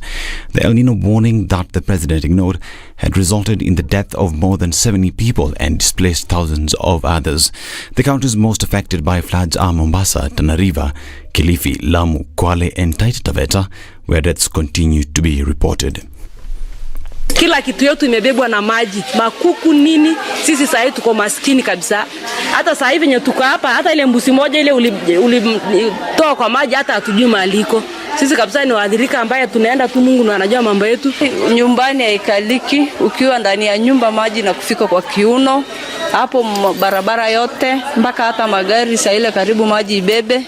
Tukaamua tu kukaa hapo kando ya lami, ndio sasa tukapatikana hapo na serikali yetu ndio wakaamua kutusaidia kutuleta hapa primary. Interior Principal Secretary Raymond Mola has challenged county governments to complement interventions being taken by the national government to mitigate the effects of El Nino rains. Mola said the national government has continued to exercise its duty in ensuring Kenyans are safe from the dangers posed by floods witnessed in parts of the country as a result of the ongoing rains. He said President William Ruto has launched an aggressive action plan to address the effects of the rains. Speaking in Bondo constituency, Mola called upon Kenyans living in lowland areas to listen to the voice of the government officers and move to higher grounds. We listen to the instructions so that we move to safer ground as we try to coordinate emergency efforts to support in the distribution of food, in evacuation of people who are marooned. And as we do that, as a national government, the county governments must also do their bit because we serve the same people. And well-wishers and partners and non-state actors, we are also calling upon you to work together with us. The National Dialogue Committee report has caused divisions within the Kenya Kwanza, even as President William Ruto announced his support for the report, despite some leaders saying that the implementation of the report is expensive for the government to implement. President Ruto has said the proposals are real, urging MPs to approve them. I have seen the recommendations. They are in good stead. All the recommendations they have made, they are practical. We are going to work on those recommendations to reduce in areas they have recommended, do whatever they have recommended in Parliament. Those that belong to the executive, I will make sure that we execute without any delay. Yale mambo mengine yote wamependekeza. Sasa nyinyi wabunge muende mukalie hiyo maneno, tumalizane. Sisi Wakenya wengine tuungane sasa, tushirikiane na kujenga taifa letu la Kenya bila ugomvi, bila chuki na bila ya kugawana. The committee, led by chairpersons Kalonzo Musyoka of Azimio and Kimani Ichung'wah of Kenya Kwanza, also recommends the creation of offices of Prime Minister and the Leader of Opposition. The two positions are expected to be approved in the National Assembly. If the MPs approve the report, those who will take those positions are Musalia Mudavadi, who is the current Prime Cabinet Secretary, while the Leader of the Opposition will be taken by Raila Odinga. Mahali wamesema tupunguze gharama ya serikali, ile watu wanaenda safari, ile watu wamesema ipunguzwe by 30%. Ingine wamesema ipunguzwe by 50%. Hiyo ya 50% nimefanya tayari kupunguza hiyo by 50%. Ile wanasema ipunguzwe by 30%, mimi napendekeza hata tuongeze ikuwe 50%. Ndio tupunguze zaidi. Ndio Kenya iweze kusonga mbele. Because we must learn to live within our means. This is Newswire. I'm Dennis Aseta. Good morning.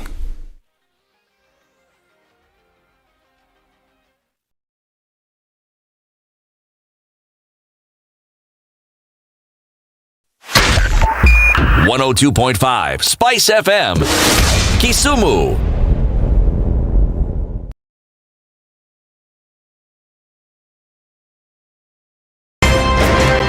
If a lion shows you its teeth, it doesn't mean it likes you. It doesn't mean it likes you. It won't start. A liar calls as witness one who is either dead or far away. Say it in Kiswahili. Ben low, nin inte, nin there, ayu markati kadikta. You know this character called liar. He has disturbed people. So when you tell him who are your witnesses, he will take you to a place where it is difficult to verify. For someone like me who sweats a lot, I cannot survive there. Sweating is biblical. Good. And you must blame it on Adam, not me. Because Adam messed up and he was told, "No, you fellow, you, by the sweat of your brow, thou shalt eat." The Situation Room, Kenya's biggest conversation. Okay, so still looking at traffic in different parts of the city this morning. It's still heavy on the Thika Superhighway as you're coming into town. Look at Jogoo Road, very busy. Touching on Landis and then out towards the Kamkunji roundabout, very, very busy there. Mombasa Road is also starting to build up as you pass Capital Centre, heading out towards the Nyayo Stadium roundabout. Gong Road is also busy and it's building on Langata Road. And there's action happening on Lower Kabete, heading out towards Westlands, as well as on Wayaki Way, heading through towards the roundabout. It's busy on Limuru Road coming out of Kitisuru. And on the Thika Superhighway, it's busier than it was before, if that was possible. Bumper to bumper, even on your service lane, so you want to think about in which direction you are going. It's a busy Monday morning and it's a few minutes after 8 o'clock. Let's see what happens as we get cruising through traffic hour, hopefully not stuck for long. Let us know what's going on where you are. We'll talk about it on Spice FM KE on X.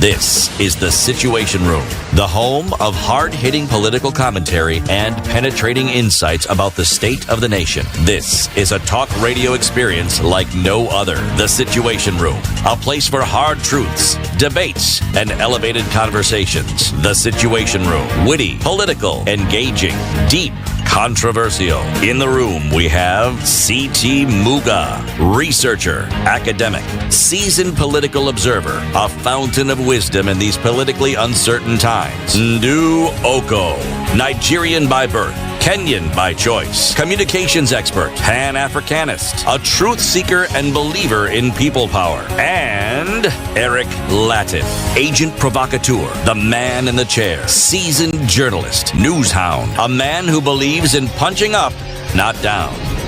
This is The Situation Room, it's 8 the only way to... Time for Kenya's biggest conversation to get into the third hour. This is The Situation Room. Are you looking for the kiwi? We'll look for kiwi. This one. I found it already. You did? I did. I found Kiwi already, and I did like that. I'm waiting for my name to be called so that I can pay school fees in January. And you ask exactly how will that be done? Well, if you find it like me, then what you did is that you bought your tin with the new logo on it, and then you dialed *459 *5#, and I got airtime. I did. And then thereafter, what you do is that you then go to your you then also enter into the draw whereby you can win 35,000 shillings. 35,000 shillings goes towards paying school fees. It makes sure that you get a step up when it comes to what you'll be able to then do with your shoes, right? And also then what you'll be able to do with your school fees come January. If you don't have it, that's the way to go. Walk into any supermarket today, purchase Kiwi, and then win a chance, or rather get a chance to enter into the draw where you can win school fees. So step up and shine with Kiwi. Indeed, you should. And then when you think of flying, and now this is the time for holidays, and you think about going to your next holiday, what should you think? We all have a holiday, don't we? But with a long flight ahead, you need plenty to keep you entertained. So once you see the endless entertainment on board Emirates, you might wish your flight was just a little longer. Imagine this. You get on board, you sit back, you relax, and you choose from up to 5,000 channels. 5,000 channels. Yep. It could be the latest blockbuster out of Hollywood, a comedy box set, or even live sports. It could be any one of those things. And then you can watch it on the biggest screens in the sky. Or if music is your thing, create your own playlist from your favorite artists or your good old classics. All of this while on board. You get so much more in Emirates economy. Find out more on emirates.com. Indeed. Okay. This conversation about education will happen again with Wilson Sosion. Yeah, it has to. I think we've only just scratched the surface. Yeah. Yeah. Why? Anyway, so our next conversation will be about unions and trade unions and the job that trade unions have, especially in looking at the plight of workers, not just in Kenya but across the continent. So we saw what the employers said on Friday. And the employers spoke on Friday. They said, all right, we're going to shida. Our big issue here is on the state of, the economy and the effect that the state of the economy has had on jobs. Because when manufacturers are having problem, the first thing that they think about is, okay, how do we cut costs? How do we even optimize efficiencies? If you're optimizing efficiencies, then if our production has reduced, then our producers need to reduce. And that then has a big impact on what exactly is happening. And so our next guest in the studio are Joel Odige. He's the incoming Secretary General, International Trade Union Confederation, and Rose Omamo, who's the Executive Board Member at the Central Organization of Trade Unions, and also the General Secretary of the Amalgamated Union of Kenyan Metal Workers. Good morning. Good morning. Welcome to Kenya's biggest conversation. Welcome to the Situation Room. That is the hot seat, Jen. Thank you. Of the Situation Room. And Rose, and what Joel is sitting on is also the hot seat of the Situation Room. Thank you. To welcome you to this conversation, CT Muga has the day's proverbs. Every week he gives us proverbs from one country. He selects the country, he selects the proverbs to give us. Yes. This week? We are in the Republic of Southern Sudan. Yes. Now, did you know that their motto, they actually have a motto, all countries do, but theirs is justice, liberty, and prosperity. What's ours? I have absolutely no idea. Does anybody have an idea what the Kenyan motto is? No. And it's not peace, love, and unity. No. It's not, huh? It's not Harambe.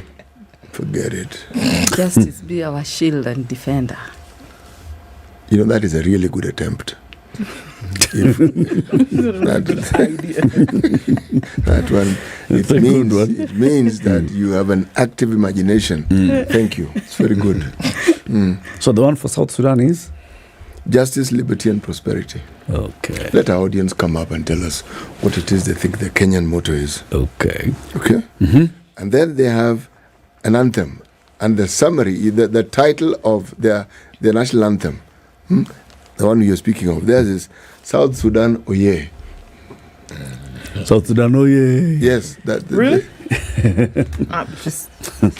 So what is that? That's the starting line of the national anthem or the end line or the chorus or what? I think this is one of those situations where you decide. You've heard of a democracy, haven't you? Aye. This is it in operation. You figure out. I've told you it's a national anthem. Where it fits in exactly, you decide. Aye. Okay. What is the proverb? Thank you so much. An animal with a long tail should not step over fire. An animal with a long tail should not step over fire. Madam Rose, when you hear this proverb, what do you think the South Sudanese are saying? What's your interpretation of it? I think what they are basically saying is that you must guard where you step, because if you have a long tail and you step in fire, it will get burned. So you must be careful. Watch where you step. Watch what you do. Okay. Joel, what's yours? Okay. It talks about, being careful, being circumspect. Just be mindful of your environment. Be mindful of your environment. Okay. There's fire lingering. Fire will burn you. Especially if you have a long tail. Especially if you have a long tail. Joel, what is the International Trade Union Confederation? Thank you very much. It's actually the African Regional Organization of the International Trade Union Confederation, ITUC Africa. So we have ITUC Africa being a continental organization that represents workers. When we put it in terms of figures, we talk about those who make contributions to their organization. We will put the number at 18 million working men and women in 51 of the 54 African countries. Then the international is because as an African organization, we're a part of a global trade union movement that is called the ITUC, that represent workers in over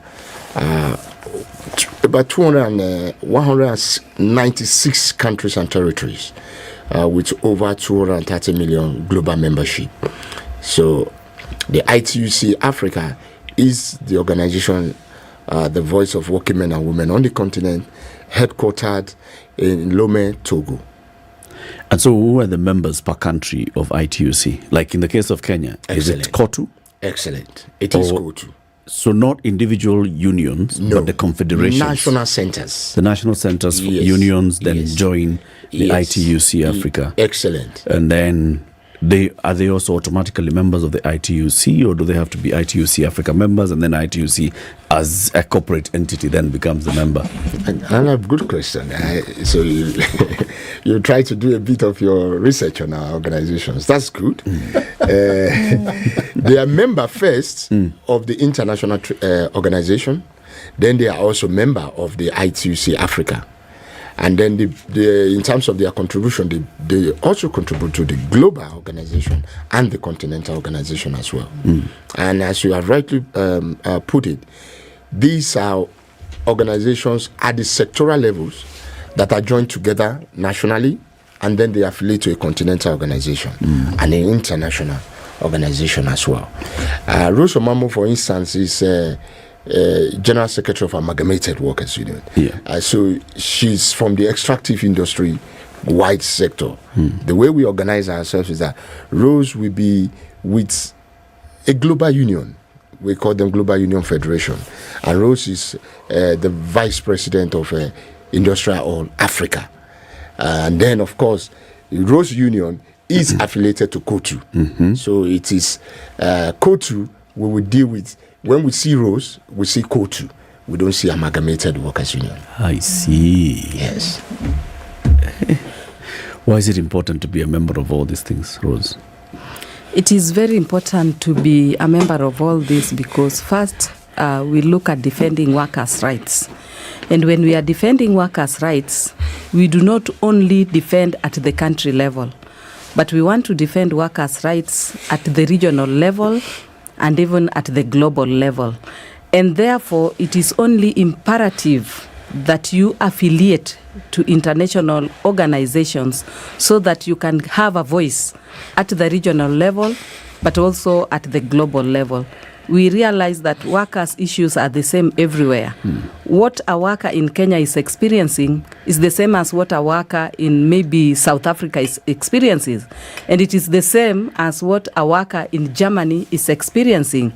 So you must enter or affiliate to these international organizations so that you are also able to champion workers' rights at that level. As he has rightfully said, my union is affiliated to Industrial Global Union. It's a global union that represents 50 million workers in 141 countries. And so at that level, being a leader, I'm able to give my voice. I'm able to champion what workers in Kenya are facing.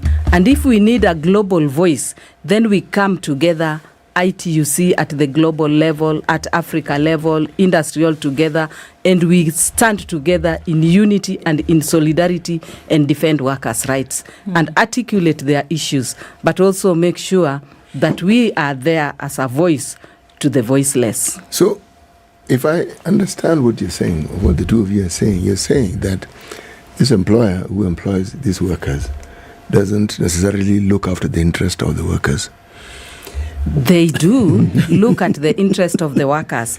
But remember, we have something that we call tripartite, where the employers, the workers, and the government come together to look at the interest of these workers. And how we look at their interest is that we come up, employer and the workers, we come up with something that we call a collective bargaining agreement, where the employers sit, we also sit together, and we discuss the rights of these workers. And we have a binding working agreement that binds the terms and conditions of employment of these workers. If it binds, then why is it that then unions such as yours and the global continental one such as yours, why then do your members call for strikes if it is binding? No, if I may, first at the workplace, it's a contractual relationship. Mm-hmm. The trade unions are there to help advance this relationship in a very robust way on the side of its members, advancing the interests that she has talked about. These interests are terms and conditions of work.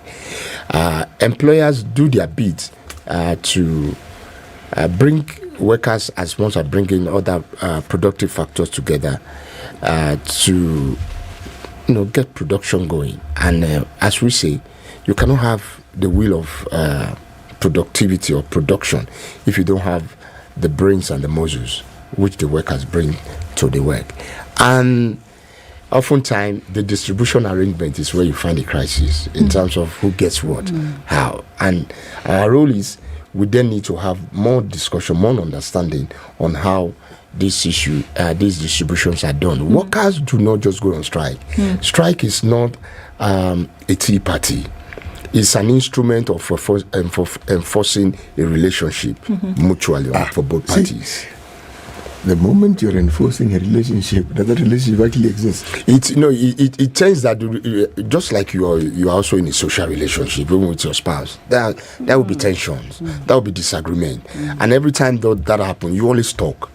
And if we can talk and agree, it is a last resort. It's a distance resort that we do not deploy at whims and caprice. And what he's saying, even within the country, we have machinery, we have regulations that guide.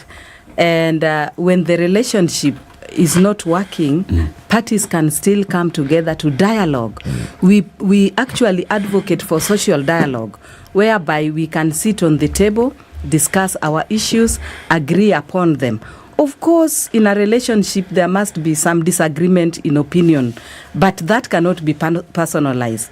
So when you see a strike is called, it means it is the last resort. It means that all the available machineries have been exhausted and are not working, or parties are not in agreement.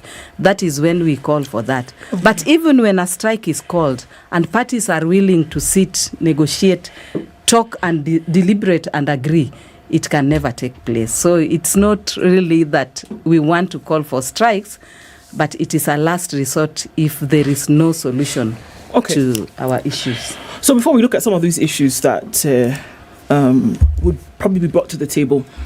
I'm curious as to whom then are these organizations beholden? There is a union in place.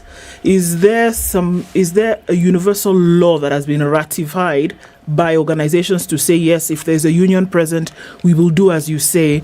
Or is it an understanding that is gentleman's agreement that because there's a union, then if you make a suggestion to us or if you mediate on behalf of employees, that we then are bound to listen to you?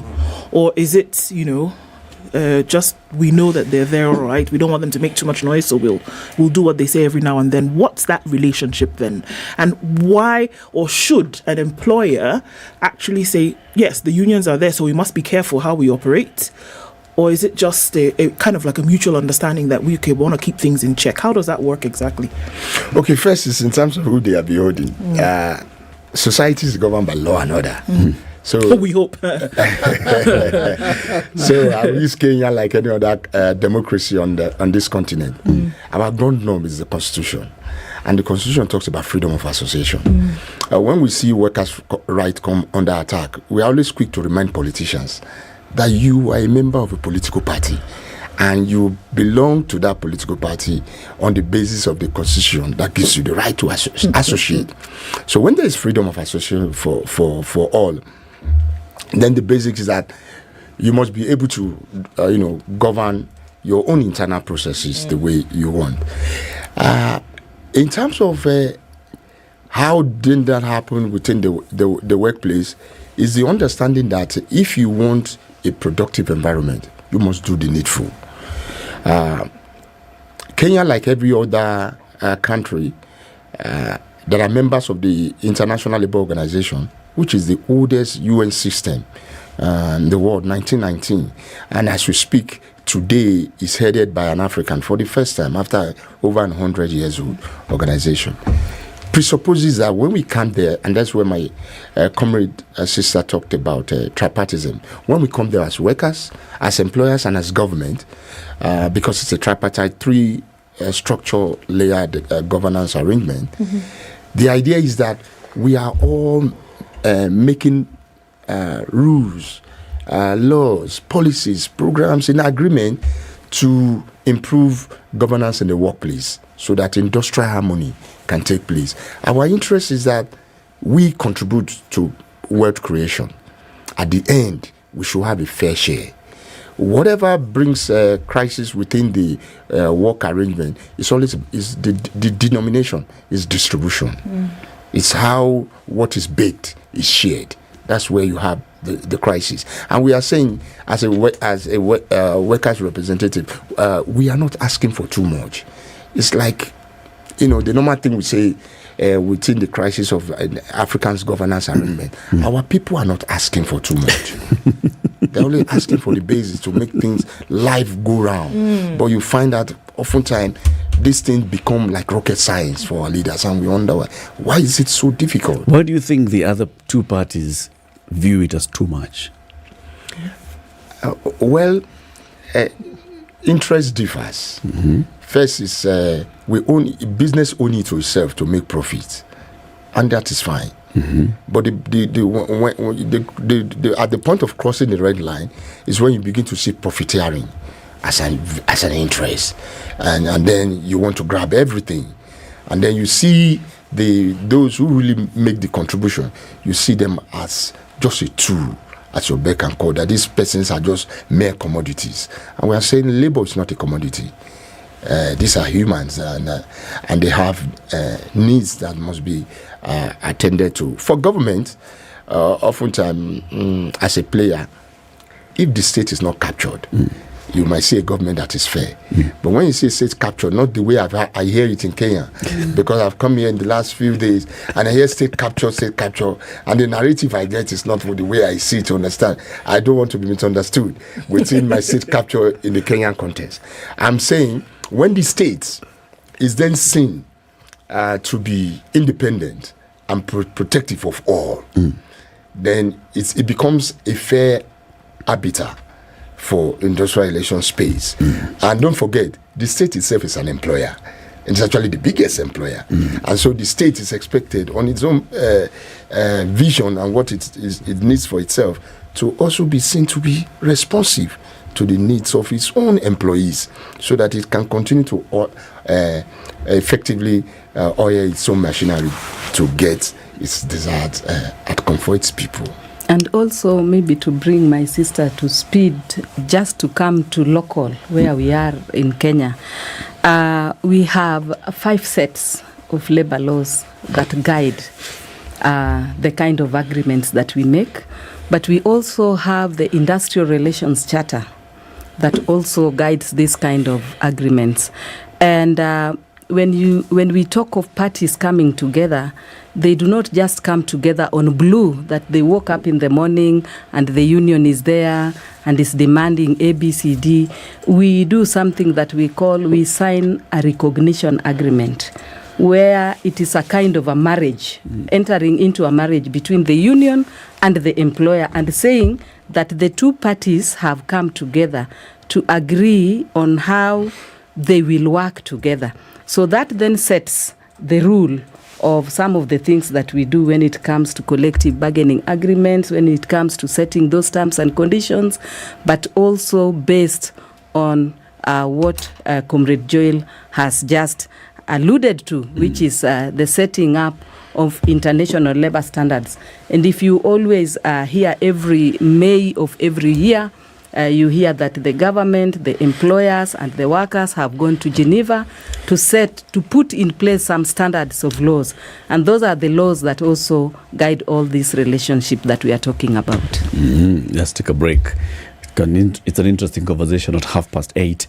Kenya's biggest conversation is hosting Joel Odigye. He's the incoming Secretary General of start with the Africa bit, Joel. The African Regional Organization of the International Trade Union Confederation. Yeah. ITUC Africa. The African Regional Organization of the International Trade Union Confederation. Okay. Rose Omamo is first the General Secretary of the Amalgamated Union of Kenyan Metal Workers, and by that, she then becomes a board member, an executive board member of the Central Organization of Trade Unions. Today, we are talking about the role that trade unions have and the approach that they have to take to the challenges facing Africa workers. Kenya's biggest conversation will be back shortly. Good morning. This is the Situation Room, the only way to start your day. Looking for that perfect Christmas gift? Look no further than Tease the Season. This year, we have a pop-up Christmas market at the Junction Rooftop on Saturday, December 9th and Sunday, December 10th from noon to 5 p.m. The best part? Entry is absolutely free. There will be plenty of fantastic vendors to help you start your Christmas shopping, as well as fun activities for the kids and performances from your favorite Tease the Season artists all day long. Don't forget, the main show starts at 7 p.m, so be sure to purchase your tickets at ticketsasa.com. So, what are you waiting for? Make your plan and let's dive into the season the Kenyan way. Tease the Season, a very Kenyan Christmas.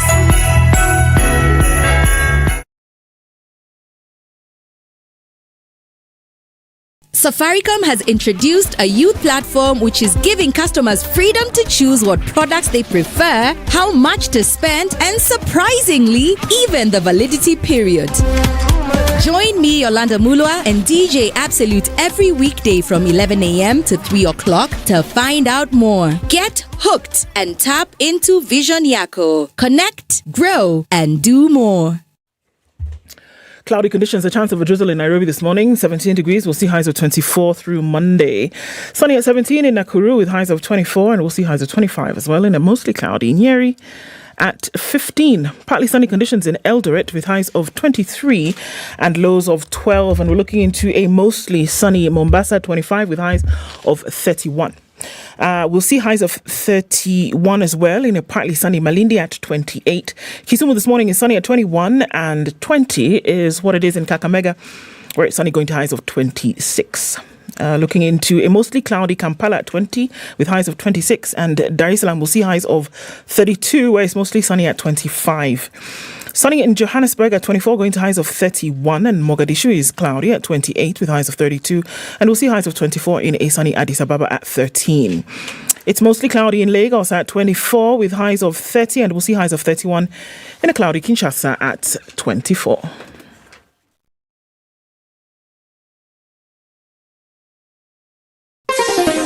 Chilled Spice.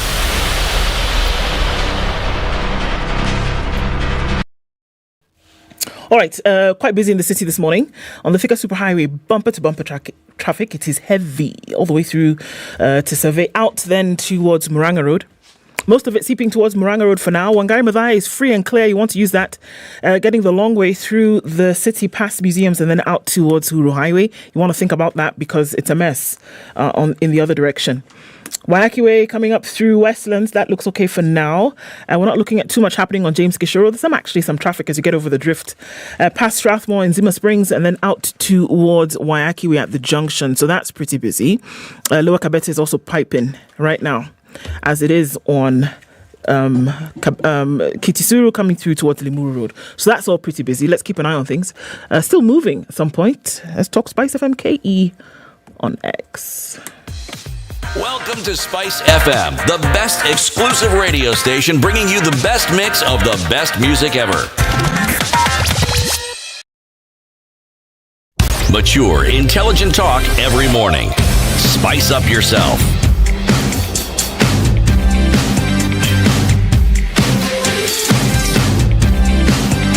Mornings done right. 94.4 Spice FM, Nairobi. Today is the 27th of November.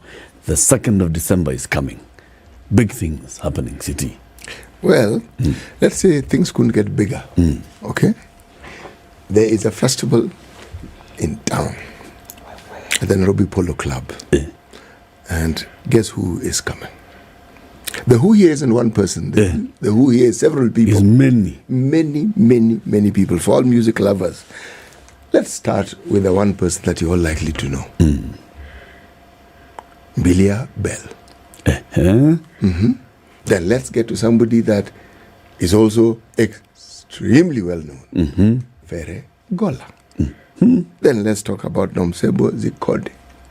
Then let's talk about Prince Inda. Okello Max and others on the 2nd of December. Exactly. Venue? Nairobi Polo Club. Bas. How to get your ticket? Tikiti.co.ke. That's where you go. Or you can just go into your USSD code, dial star 519 star 55 hash. That's star 519 star 55 hash. And you get your tickets. Sawa.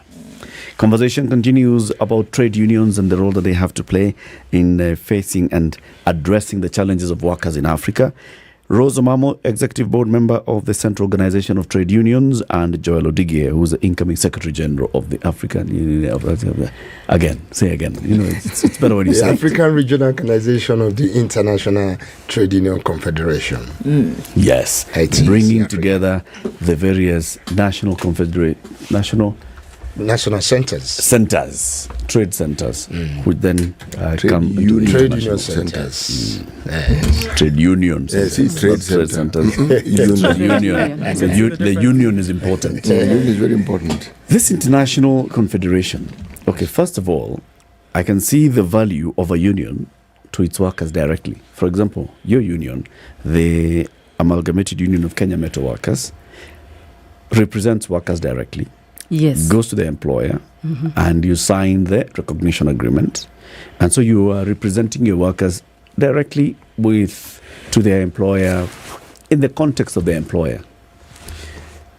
At what point does COTU come into that relationship? And then at what point does ITU Africa come in and ITU come in? Thank you. As I shared with you initially is that, first of all, let me say, Amalgamated Union of Kenya Metal Workers, that is a union that represents workers in the automotive sector, tire and battery manufacturing sectors. So as we negotiate with the employer having signed the recognition agreement, how does then COTU come in? Amalgamated Union of Kenya Metal Workers is affiliated to Central Organization of Trade Unions. The reason why it is affiliated to Central Organization of Trade Union is that we need a solidarity voice and a voice to the voiceless, as I said earlier.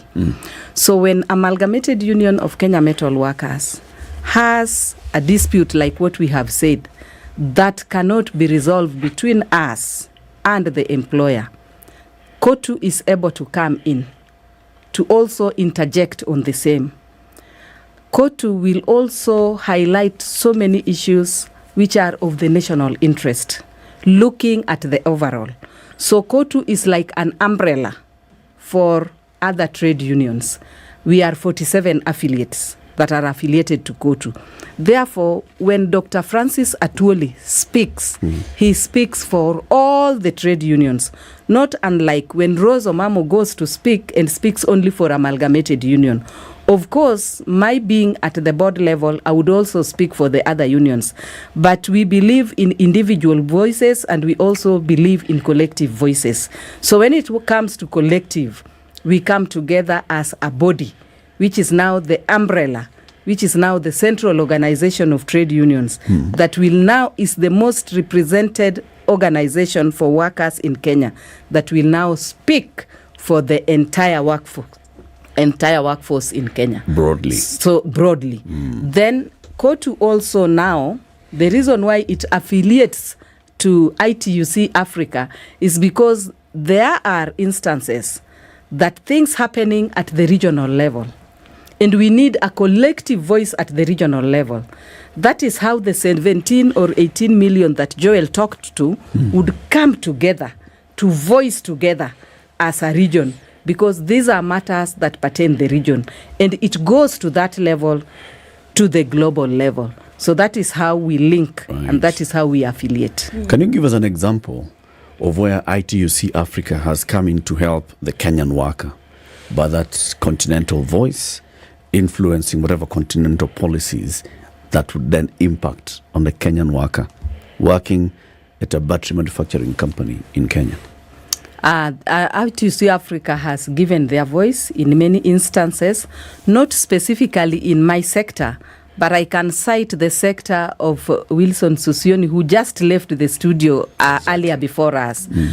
When the teachers were on strike and the government could not respect the collective bargaining agreement that they themselves had signed with the teachers union, ITUC Africa came very strongly to that issue and spoke and even wrote a letter to the government of Kenya, citing the agreement that they had signed and telling them to respect workers' rights. So they did that, and they have done many. We have had issues with the Salaries and Remuneration Commission, and every day you hear us on television complaining about Salaries and Remuneration Commission. We have even escalated it to ITUC Africa level, where they have joined us in also speaking to the government and telling the government that we need freedom for workers. For example, when an employer and a union agrees, Salaries and Remuneration Commission need not to go to court to block the agreement between two people, because we know that their role is to advise, but not to block the collective bargaining agreements that have been agreed upon. I have to ask. Yes. Give us an instance where they blocked. I'd like to understand why they would go about blocking an agreement between two parties. You see, they believe that as Salaries and Remuneration Commission, they need to also look at the budget and also agree on whether the agreed clause is implementable or not. Okay. But the problem is that when, for example, I and the employer would agree that this is the percentage of amount that we can give to the workers, I believe by the time the employer agrees, the employer has looked at his budget and seen that he has the ability to pay. But then you would find that the Salaries and Remuneration Commission would come in and say that this money is just too much. You cannot give it out. You cannot pay it to these workers. Let me understand. This Salaries and Remuneration Commission, Does it only ply its trade with reference to people who work for the government or for government agencies or for all salaries? No, it should be for the government, yes, specifically civil servants. Yes. Because for the private sector, they do not really bother about the private sector. But remember, we have unions that are affiliated to KOTU that are in the civil servants. For example, we have Kenya Electrical Trade and Allied Workers Union. We have unions like commercial. We have unions that like doctors union, nurses unions. These are unions that we feel should be independent to do their agreement with the employers, to agree or to disagree and to come to an amicable solution. But you'd find that once they have done their negotiations, then again Salaries and Remuneration Commission would want to analyze the agreement and give direction, which is contrary to what parties have agreed to. But isn't that the job that the Salaries and Remuneration Commission has been given by the Constitution? Their job is to advise, but not to interfere with the agreement that parties have agreed for. I think that's why it ends up in court, so that the jurisdiction of final arbitration actually now do their work and decide, okay, this is the direction we ought to take. What are some of the issues then that we see? Because one of the things you mentioned, I think both of you mentioned earlier, was that you will find that a lot of the issues, or rather that unionizable organizations or individuals then run into the same kind of headwinds. And I'm interested as to what those could be from country to country. One of them obviously is remuneration. That's a big one. But what are some of the other issues that we see then? Quite a number. There are health and safety issues. And then, of course, with COVID-19, it has woken us all to a new reality, which we really must face. There are issues around workplace violence and harassment. And then, of course, as a workers' organization, we have reacted very spontaneously, consistently to this issue of GBV at home, community and workplaces by siding with the adoption of Convention 190. That's an ILO, International Labour Organization standard instrument to be able to deal with these issues. There are issues of beyond wages, conditions, promotion, training, opportunity to be able to grow in the workplaces. There are issues of family life. It's not all about work. How much do I get holiday? How much am I supported to regenerate myself to be more productive at workplaces? But beyond all of these, there are also issues of development. There are, in other words, we see our support, our role, not just bread and butter, but our role that is linked to how this continent develops, how this continent is effectively integrated, how this continent grows prosperity, and more importantly, how this continent can share it in an equitable manner. So there are issues for trade unions for us, issues of trade. The African Continental Free Trade Area. We've been here in the last 4 days. We've been discussing this issue as organized labor. How do we contribute to this? And we are saying, for us as organized labor, the African Continental Free Trade Area, for instance, is an opportunity for Africa to, jumpstart our industrialization agenda by really focusing on how we can improve our value addition, add value to our mineral and material wealth that we have in abundance on the continent. And that over time, we become part of the global value chain. It's not just about raw material and, exporting everything, exporting jobs, exporting forex and all of that. We want to do that here. We are saying if you want to have a free trade issue, then you must deal with mobility issue, migration. We hear we like what we are hearing from Kenya. But for some of us, there is a limit to what we hear. By December, if it doesn't happen, some of us might just it shouldn't be just talk. Let Africans move. Things need to move. Yeah, let them move. When people move, ideas move, initiative move, enthusiasm move, culture move, and you integrate, you diffuse better. So the issues they are women issues, they are children issues, child labor. These are issues, forced labor issues. These are issues we don't want to see in workplaces, in communities. So the issues are diverse, they're various, and they're of different complexities. If you say all over Africa, let me use Eswatini, Swaziland, former Swaziland for you. The issue is a simple issue about representation, democracy issue. Workers are saying, why should we have a country where people who represent you are not elected by you? In some ways that are different. How do you have that? And then by just simply filing a protest to say, no, let's reform this process, people are shot and killed, over 100 just shot and killed. And we are still asking, why? And then let there be justice. This action should be investigated and should be brought to book. And who perpetrators should be brought to book. There are issues of the environment, climate change. I've just seen the part of the papers talking about flooding and what is happening. We are all concerned.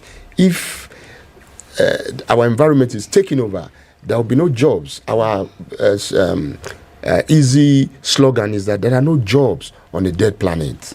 So we shouldn't kill this planet. We should contribute to keep it alive. And to do so, we think we have a voice, we have a role to play to bring this to bear. If we must industrialize, it's an issue about energy. How do we contribute to energy production and distribution so that it can help grow our economy? So the issues are diverse, and we are all as organized labor interested. With the involvement of unions, can we see, if we look at a timeline, can we see that issues addressed have taken on a different shape and form over the last, use whatever time period you want to, and that we can see as a result of the involvement of unions concerning issues at the workplace, then have actually changed or taken on a different face because of that involvement that then one could not do without? Yes. First, I just talked about climate change. Yeah. The trade union movement brought what we now call just transition. When we are saying, let's move towards a sustainable way of doing things. And over time, we have seen everybody queuing behind a just transition.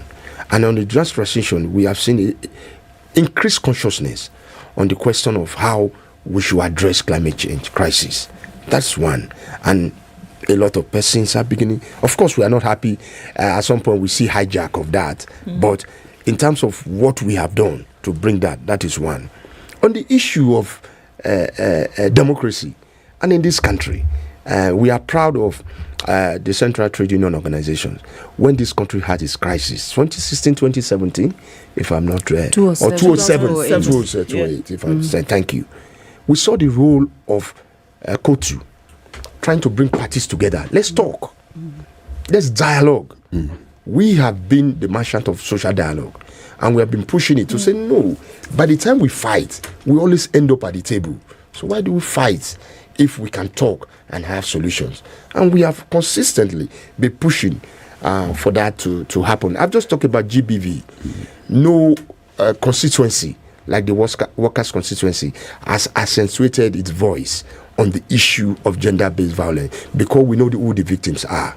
They are more of women. The power relation, the asymmetry of power does not favor them. And we are saying, how do we protect them better? On the issue of child labor, we have been the champion, because first we are parents, and of course as workers, we are saying, no, it is wrong. It is the dog, it is the tail wagging the dog. If the child is working to feed the parent, that is a misnomer. We have been saying, how do we reverse this situation? So these are issues. Very many issues, actually. And if you can remember, even here within the country, you've seen Dr. Francis talking about the ratification of Convention 190, which he has alluded to, and its recommendation 206 to eliminate violence and harassment against men and women in the world of work. These are some of the things that trade unions really speak to and champion. And if you can remember, on May 1st, His Excellency, the President of the Republic of Kenya, Dr. William Samuel Ruto, agreed that we really need to ratify Convention 190 and also Convention 189. Convention 189 is on domestic workers, because as trade unions, we also look at the challenges that the domestic workers are going through within the country. And we are saying that they need protection, you know. And then we also agitate for their rights, the rights of domestic workers. So that is how trade unions would, you know, come up to champion for and make things work within the country. Because we do not only look at the workers' rights at the industry level, but we also look at the society. We look at the bigger picture, issues to do with the elimination of child labor and forced labor, because we feel that those are violations to human rights and to their dignity. Yeah. So, yeah. And you're also looking at the economic development of the countries across Africa, like you've just mentioned, the Continental Free Trade Area and such, and how they will contribute to Africa actually then rising. Now, if you look at the stories of industrialization, say of Asia, of China, one of the things that will stick out to you is the movement of foreign capital into those economies was following what we call cheap labor. Let's call it affordable labor. Are unions in Africa balancing that, making sure that the labor in Africa is still affordable but attractive enough to attract that FDI into Africa, so that then you can then have industrialization? Well, first, I would disagree with that, to say that's not what happened. If we talk about China, for instance, China closed itself. It was not foreign capital coming in. Secondly, if you look at Africa, foreign direct investment is a ruse, it's a lie, it's a joke, it's a deception. It is our people that's generating the capital. It's not outsiders. What you find most times is that people come to speculate on our continent. They don't bring these monies. I can tell you. So there's no FDI in Africa? There are FDIs, but look at it. Intra-Africa FDI? Yeah, there are FDIs, but let's look at it. Remittances from workers, migrant workers all over. Diaspora, Kenyans, Nigerians, Senegalese. Remittances trumped FDI 3-4 times. Overseas development, very little. So the point I'm making is our people are the one that are bringing the resources, the monies for this continent. We must get that right. So when people say it's about cheap labor, it's not true. Besides, what should be is it's about collective sacrifice. This is what China did. It's saying it closes itself in and then say, what is the level of sacrifice everybody can do? The state itself being the one making the biggest sacrifice. And Africa, we can do it. And then the workers of China gave a big sacrifice. Of course. By taking low salaries. And this is why we are here in Africa, in Kenya today. We are here today from 28th to the 30th.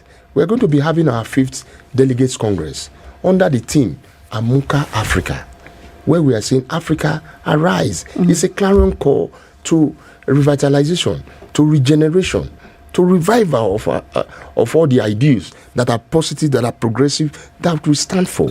And we are saying, as workers, we are ready to make our contribution, our sacrifices to take this mother continent up and moving. Comrade Joshua, let me just... Joel. Yes. Joel. Yes, please. Who is Joshua? His house will serve the Lord. What you say is in part very true, but let me move from China, probably go to Southern Korea. Yes. See, these countries that we say developed, one of the things they also did, they ensured their workers had the skills to be able to do what excellent. Okay? Completely. And also whether sacrifice, let me talk about again South Korea. Mandatory, people worked 14 hours, meaning this 8 hours we joke around with here, 14. That's how long you worked. But we saw... And the unions were quiet.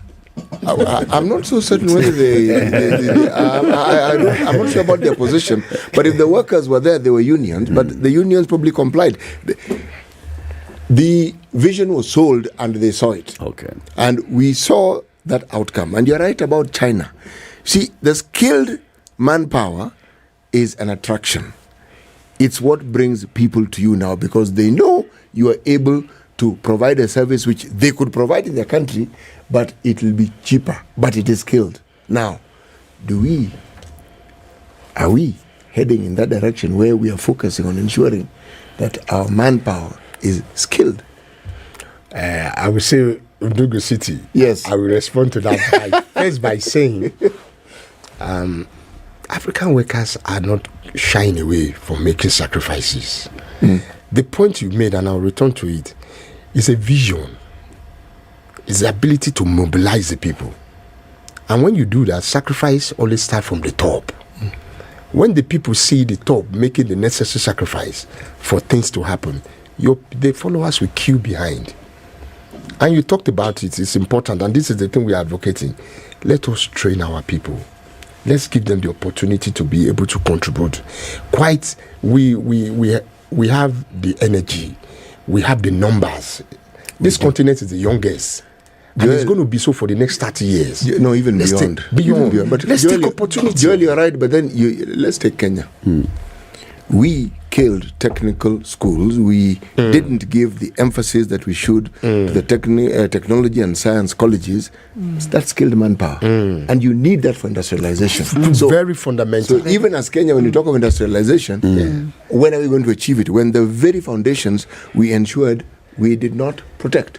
When I say we are advocating for that, we call it vocational technical training and education. We continue to advocate for it. Yeah. These are the things, SMEs are the fulcrum for the growth. And in fact, right now, when you look at what National Industrial Training Authority does, it has focused much on vocational training. And right now, you see, they have even developed a curriculum for mat making, so that people can be upskilled and it's about skilling the people and the workers. To skill the people. Actually, we need to trace our roots. Where did the rain start beating us? That's true. Well, thank you very much for joining us today. 1 hour is a short time, but it's an interesting conversation that we've had with Rose Omamo, who is an executive board member at KOTU, and Joel Odigie, who is the incoming Secretary General of ITUC Africa. More conversations in the next hour, 9 a.m.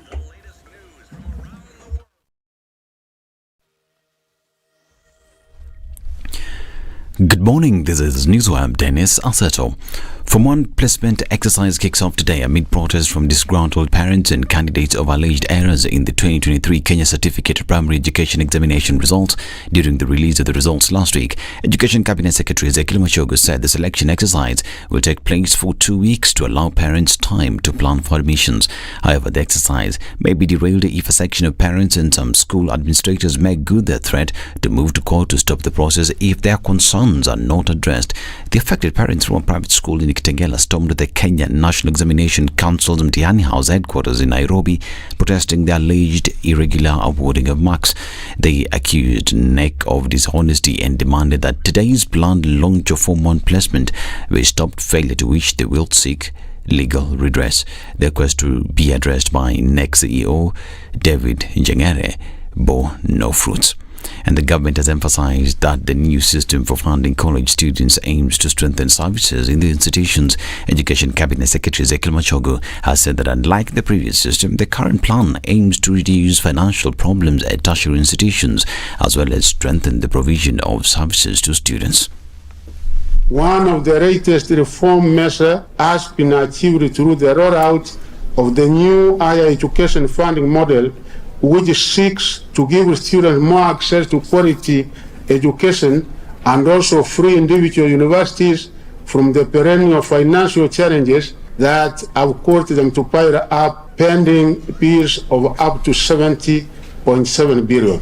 Machogu has also pointed out that the government has already provided funds to finance first-year students who recently joined their tertiary institutions. The government has just completed the disbursement exercise of 5.2 billion in loans to first-year students, a first step in confirming the government's commitment to ensuring that the new funding model is implemented methodically and seamlessly. The ministry will do all it can to ensure that the scholarship kit of the new funding model is dispersed in time to allow universities to run their programs smoothly.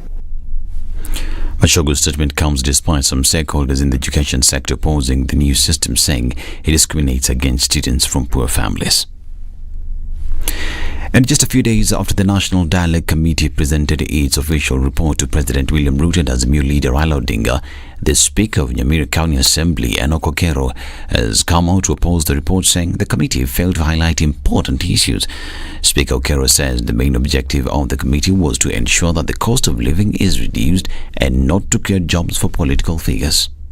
Ile mambo inayohusu mwananchi, ile mambo ya gharama ya maisha, ile mambo ya taxes hawakuweza kusuluhisha. So tunaomba wakirudi pale ile maneno wasuluhishe, sababu hatukuunda ile jobo iende kuangalia mambo ya maofisi kupea watu vyao, lakini kuangalia mambo ya maisha na gharama ili watu wetu waweze kusaidika hapa kijijini. Sio mambo ya kazi. So tukienda mbele tutakuwa tayari tufanye maandamano hadi tuone gharama ya maisha imekuja chini, mambo ya ofisi ifuate baadaye.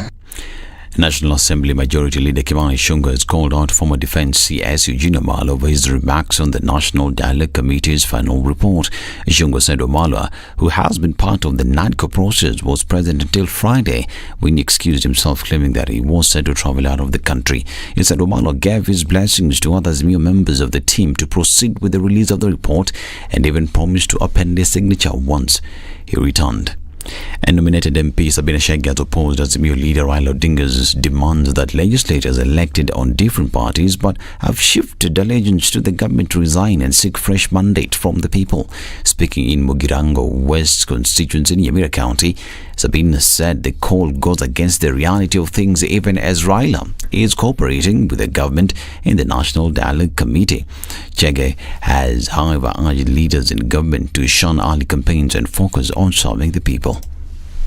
As a nation, let us move on. Kwa sababu mambo ni mangumu, lazima tukae chini tupangane, tuseme tutafanyia wananchi kazi gani. Sio maneno ya kujitafutia cheo ama maneno mingi. Let us move on as a nation. Siasa imeisha, mwaka imeisha. Sasa miaka imebaki 4. Si wananchi bado mnatuangalia? Mnataka tuwafanyie kazi? So mimi ningesema wale ambao walipoteza, let us move on. Wale ambao pia walishinda, tushinde na tujue, tuache blame game. Tuendelee na kufanyia wananchi kazi. Kwa sababu miaka ni michache.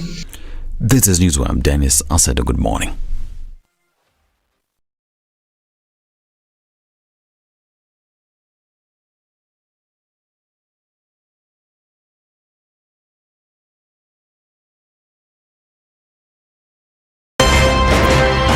It's critical that people pay taxes. But then taxation has to have a limit. When you start overtaxing people beyond certain limit, then this is now we call robbery with violence. We are all struggling, but we don't show. If you're not doing well, shame on you. But you have to say, I'm broke and I'm struggling. We are not okay until everybody is okay.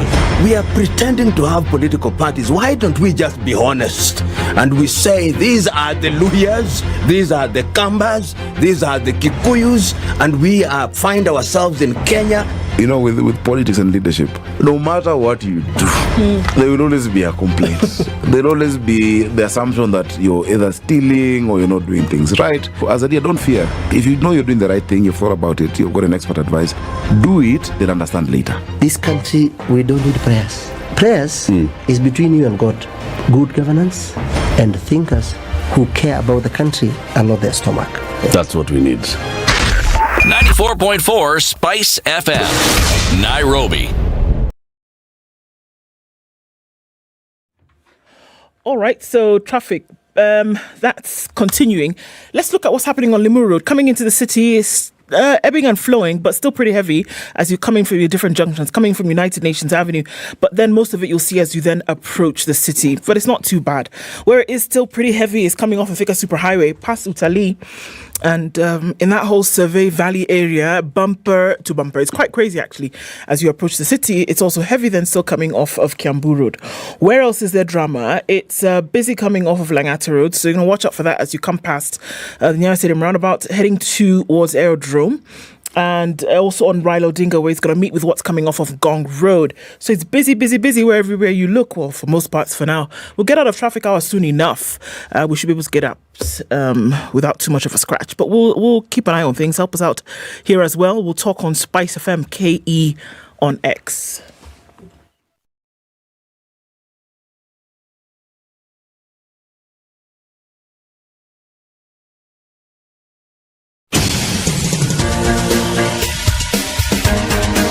This is The Situation Room, the home of hard-hitting political commentary and penetrating insights about the state of the nation. This is a talk radio experience like no other. The Situation Room, a place for hard truths, debates, and elevated conversations. The Situation Room, witty, political, engaging, deep, controversial. In the room, we have C.T. Muga, researcher, academic, seasoned political observer, a fountain of wisdom in these politically uncertain times. Ndu Okoh, Nigerian by birth, Kenyan by choice, communications expert, Pan-Africanist, a truth seeker and believer in people power, and Eric Latiff, agent provocateur, the man in the chair, seasoned journalist, news hound, a man who believes in punching up, not down. This is The Situation Room, the only way to start. 27th of November 2023. Did we talk about Kiwi? Yes. Have we talked about Kiwi enough? It's never enough. With 35,000 shillings on offer. Nah. My friend, it's never enough. No, it isn't. So have you picked up a tin of kiwi? Have you done it? Have you at least seen where it is on display in your local shop, or supermarket, wherever you may go, mall, whatever? Have you at least seen it on display? Well, if you've seen it, what you need to do is now go pick up a tin. When you do that, what you do is that you give yourself options. When you dial the number on the starburst, which is *459*5#. Yes. You find a code when you pop the lid. Yes. That code is when you input when now you start to dial this number. You give yourself options. You win airtime, you win data, you win a chance to get into the draw, whereby even greater things happen. 35,000 shillings up for grabs, 4 winners every week. And this money goes directly to school fees come January. And you don't even have to worry about a thing. You buy a tin, you get the draw, you win the money. They will send the money to school. And so you rock up to school with your shoes shining when school fees have been paid. None of that. Surely. None of that. All because you started by taking action. And the action was you walked into a shop and bought Kiwi. And then you just didn't do that. You actually sent the code. Because you know, if you don't send the code. You sit down at home and wait for somebody to send the school fees. It ain't happening. Unafikiri unapata hii pesa bila kulipa ushuru? Ushuru lazima utalipa ushuru bwana. Kama namna gani nani? We have a guest in the studio. Abdusalam Ahmed Sheikh is the founder and CEO of Climate Governance Movement. He'll tell us what that is all about. He's our guest for the next hour. Good morning, Abdusalam. Good morning. Thank you so much. I've wanted to be in this show one day because watching you, like without watching you guys one day, it's a dull day for me. What? Yeah, I watch you guys every day. Right. Yeah, exactly. Karibu sana. And you've wanted to be on that seat. Exactly. That is the hot seat of the situation. Are you sure you wanted to be on this seat? Yes. Kabisa. The day has come. Yeah. Karibu sana. This is your day. Yeah. Okay. Prepare yourself for the day's proverb. This week's proverbs are from the Republic of South Sudan. Yes. City goals. Niendelela, Southern. South is Southern. South cannot be Western. It cannot be. It is Southern. Okay. Sawa. South Africa is Southern Africa. And Southern Korea. Yes. Does anybody have any other questions? All right, now. An animal with a long tail should not step over fire. An animal with a long tail should not step over fire. I'm a Gen Z. Let me just try to just. We want that Gen Z interpretation. Do Gen Zs know fire? No animals with tails. Do Gen Zs know animals with tails? Okay. Yeah. Bas, you qualify. Tell us. Pardon, please repeat. Let me that is very true. I will repeat. An animal with a long tail should not step over fire.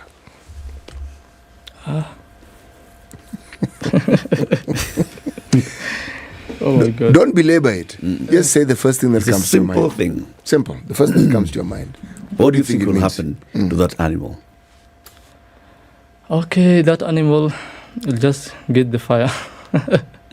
Yeah. So if it steps over fire, its long tail is likely to, to get the caught fire. up in the Yeah, fire. Exactly. Okay. So why should it not? Oh, good. Preparedness. Yeah. You should prepare yourself before coming into the show. For example, yes. You have a long tail. Yes. That's a hot seat. But you have understood it well. Yeah. You see the beauty of an interpretation, especially if we ask for your interpretation, you cannot possibly be wrong. Exactly. How it speaks to you is what you're telling us, and we are grateful because you've given us perhaps an interpretation we couldn't have thought of. That's true. Sure. That's true. Yes. So, congratulations. Asante sana. You're right. Yes. Absolutely right. Absolutely right. Kabisa. So, who's Abdusalam? Who are you and what do you do? Abdusalam is, I'm called Abdusalam Ahmed Sheikh. I'm from Garissa County.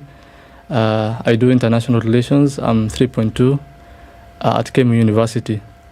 And also I'm an advocate for climate. As you see, my organization, it's called Climate Governance Movement. We do,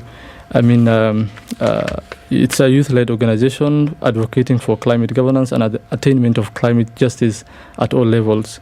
We engage, youth people, in meaningful ways to address climate change through policy advocacy, community action, and educational initiatives. That is what we do. Yes. What drove you into this? Because where I come from,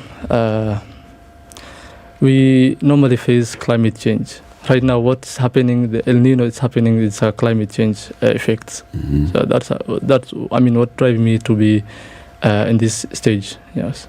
Yes. So I'm interested in sure, there's climate change, there's everything, there's everywhere. It's everywhere, isn't it? Yes, exactly. But what was that thing that struck the match for you that said, you know what, I can be here and I can talk about this, or I can actually do something about it? What was that then made you make the decision?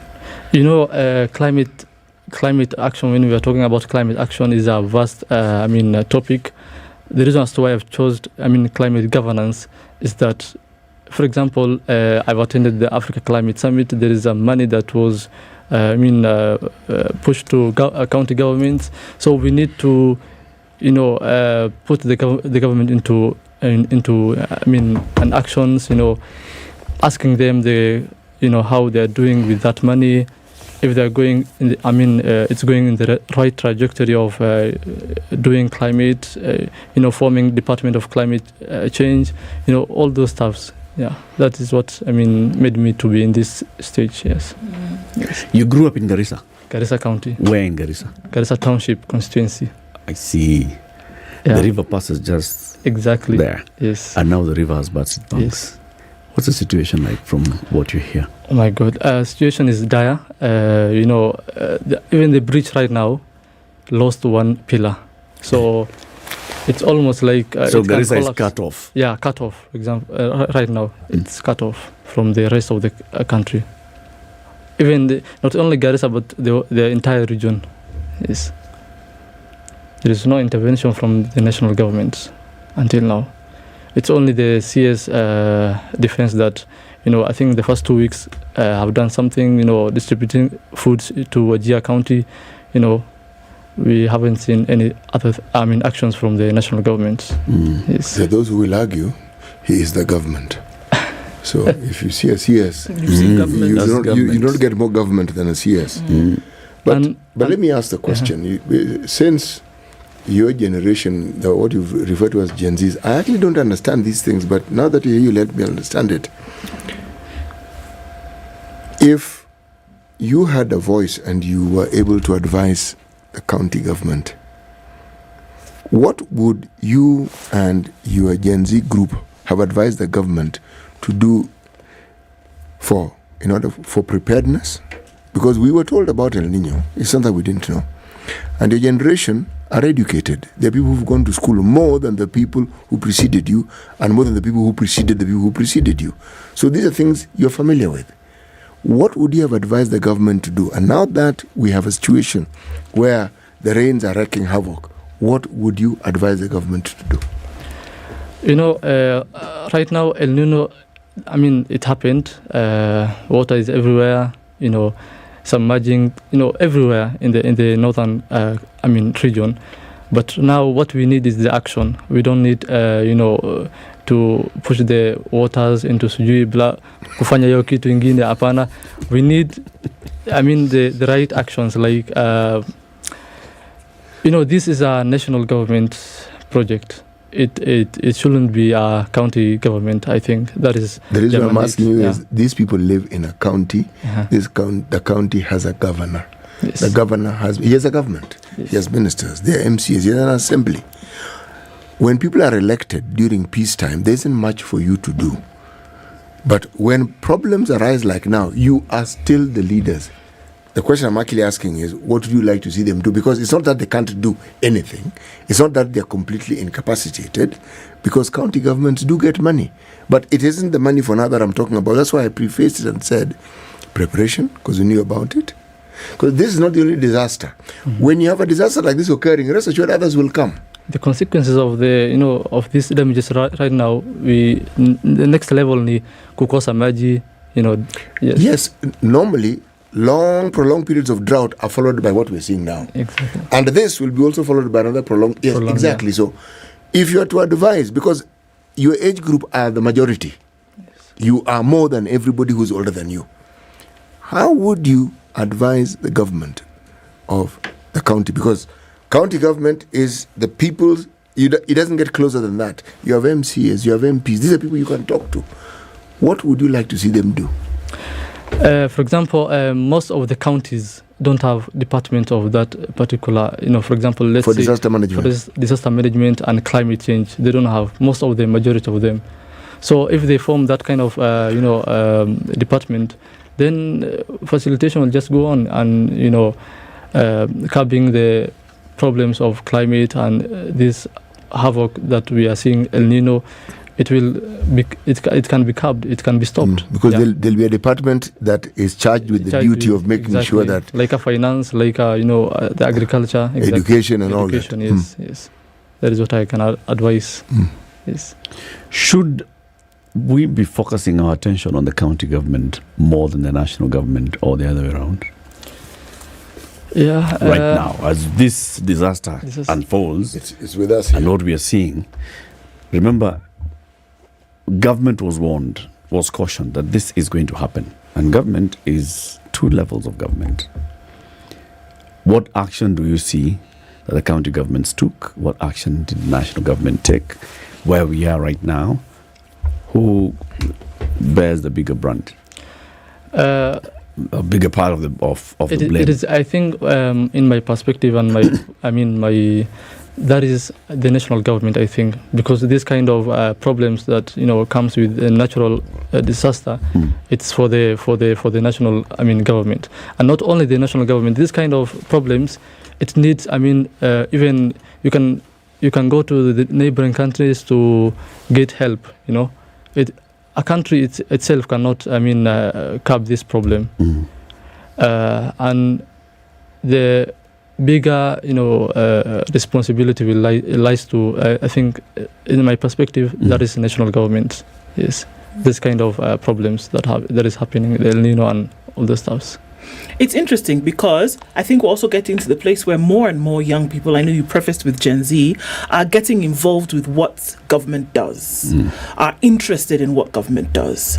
What do you think would be necessary? Because here we're talking about people's lives being affected directly. It's not something that's over there. It is literally here. The river has burst its banks. People cannot go from point A to point B. It affects everybody. It doesn't matter whether you're a young child, a young adult, growing, doesn't matter. It affects everybody. However, do you think then that if more people formed a voice where we're not talking about making noise because there's rain, we're talking about being involved in how a government carries out itself, do you think it would make a difference? Yes, sure. It will make a difference because, for example, now what the international organization are doing, it's a massive job, a good job. going to the ground, the grassroots, doing stuff. People coming, the CBOs, for example, in Garissa County now, they are forging alliances to at least help these people to get boats, to swim these waters. So those kind of efforts, I think it will help the people, massively. But do you think young people, if involved in processes like this, where it is clear that they are aware of their environment and surroundings, start to then be involved in the work that is done at a government level, do you think that this provides such an opportunity, and how can we all get involved in this?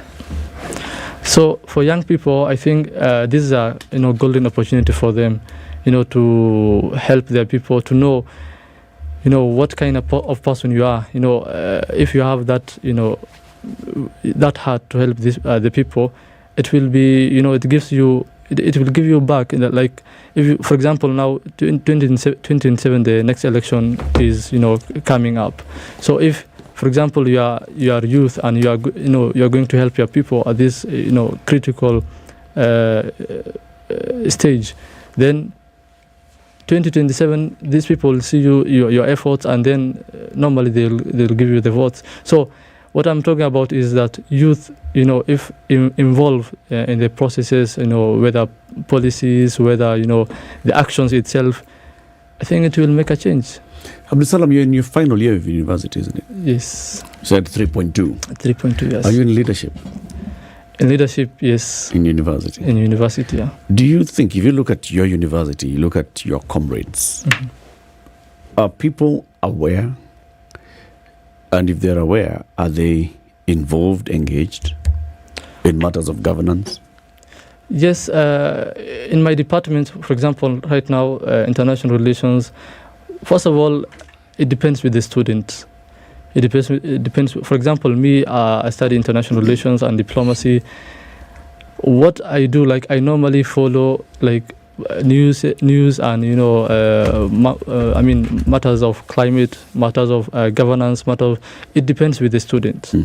Most of them, majority of them, they follow, but that implementation is hard. But do they follow so that they can pass the exams? Do they follow so that they can appear knowledgeable to future employers, or do they follow because they are really interested in this, because they are vested in this?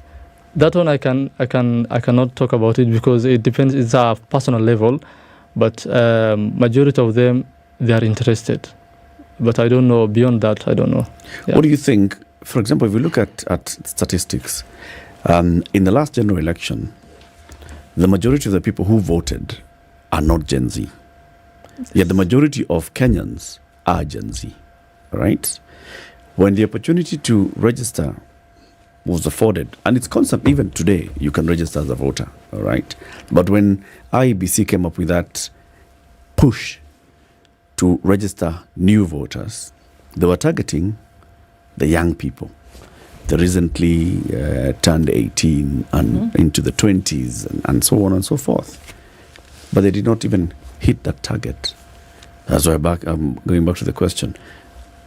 Are your comrades interested?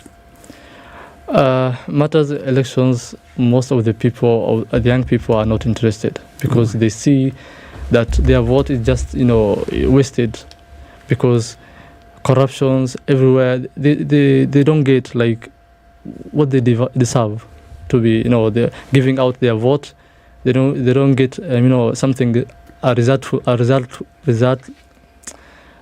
something like a feedback, positive feedback. Yeah, they don't get. So that's why most of them, they lag behind. But that would come from somebody who has participated before, and then they feel, I've participated twice, thrice before, but I did not get the result that I wanted, so I'm not going to participate anymore.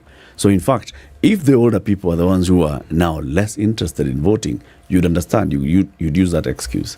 I voted in the last election. I voted for the last 20 years. I've voted for the last 20 years. Nothing has changed. Forget about it. Let now the young people vote. But it's people who have not voted before who are not interested in voting. That goes back to the problems of our nation. like every electioneering cycle, we get people and there is no development. We see things in our eyes. Our taxes are going. We don't know where it's going. Like that is. I can ask you a question. Are you saying that young people are not corrupt? They have seen they are maybe. Usiende huko. Tubaki tu hapa tu. Are you saying young people are not corrupt? But I think within the environment, what they have seen, I know clearly they will go to that trajectory. You're determined to answer your own question. You know the reason why I asked the question. What you say in the examples that they see, yes, can lead to what you're saying, and I agree with you. But let's flip it.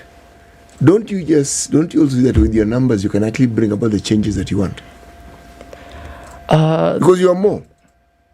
But there is a proverb in our language, like I don't know, in our culture.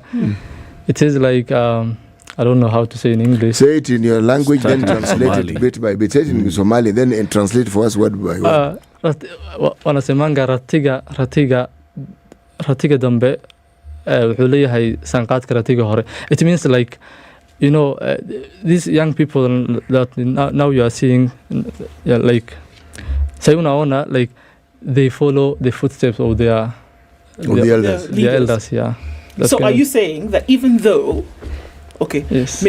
If I'm answering the question for you and then asking another one on top of that, are you saying that even if today that young people within a county system are not corrupt, that they've been set an example before them, and that the only way is to follow this example that has been set, so inevitably they too will become corrupt? Is that what you're saying? Or can they see this is the way people have been going, it is not good? Can we rally ourselves around to insist that coming up we will refuse to have a system that mirrors this one that we see in any way? Which one would be the more preferable, and is it possible to follow that? In common sense, the last one is the most, preferable. Yes, but the culture to go ground.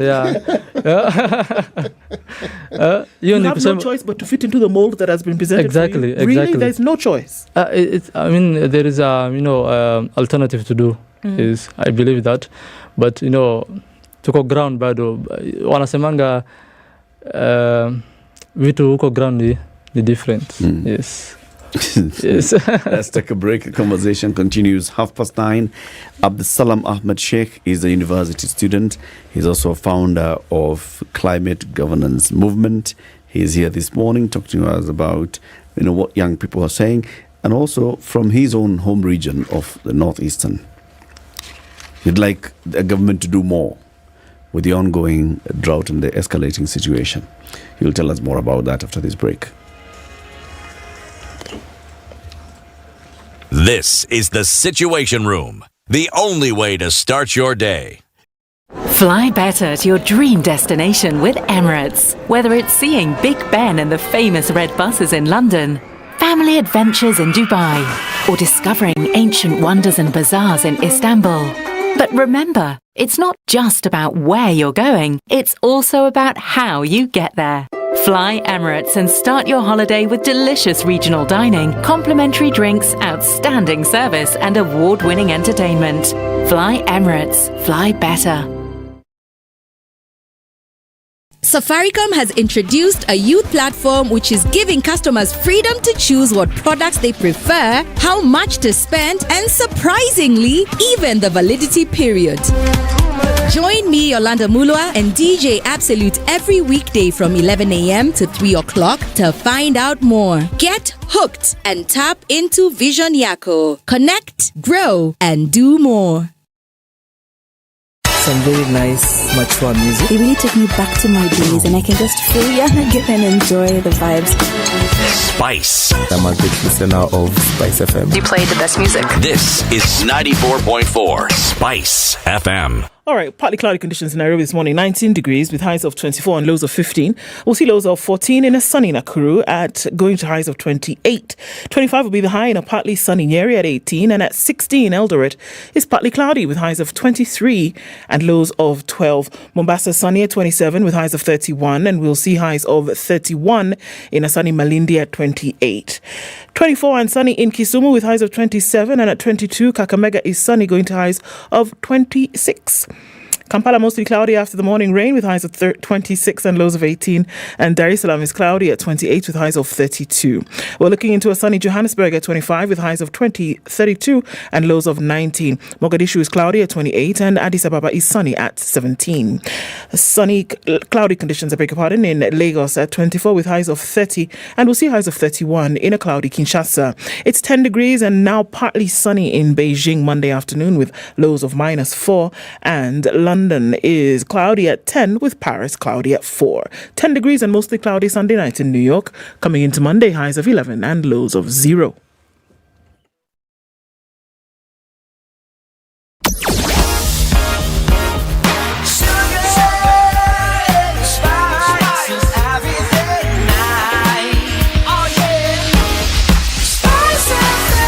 Spice up your life.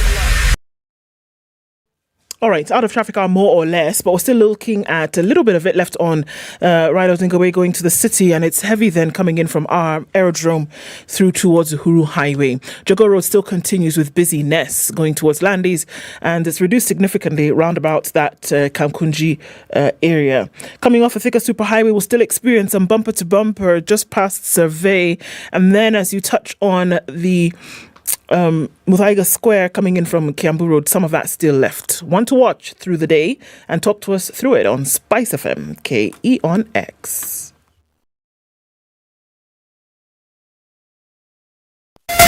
Spice FM, Malindi. Mature, intelligent talk every morning. Spice up yourself.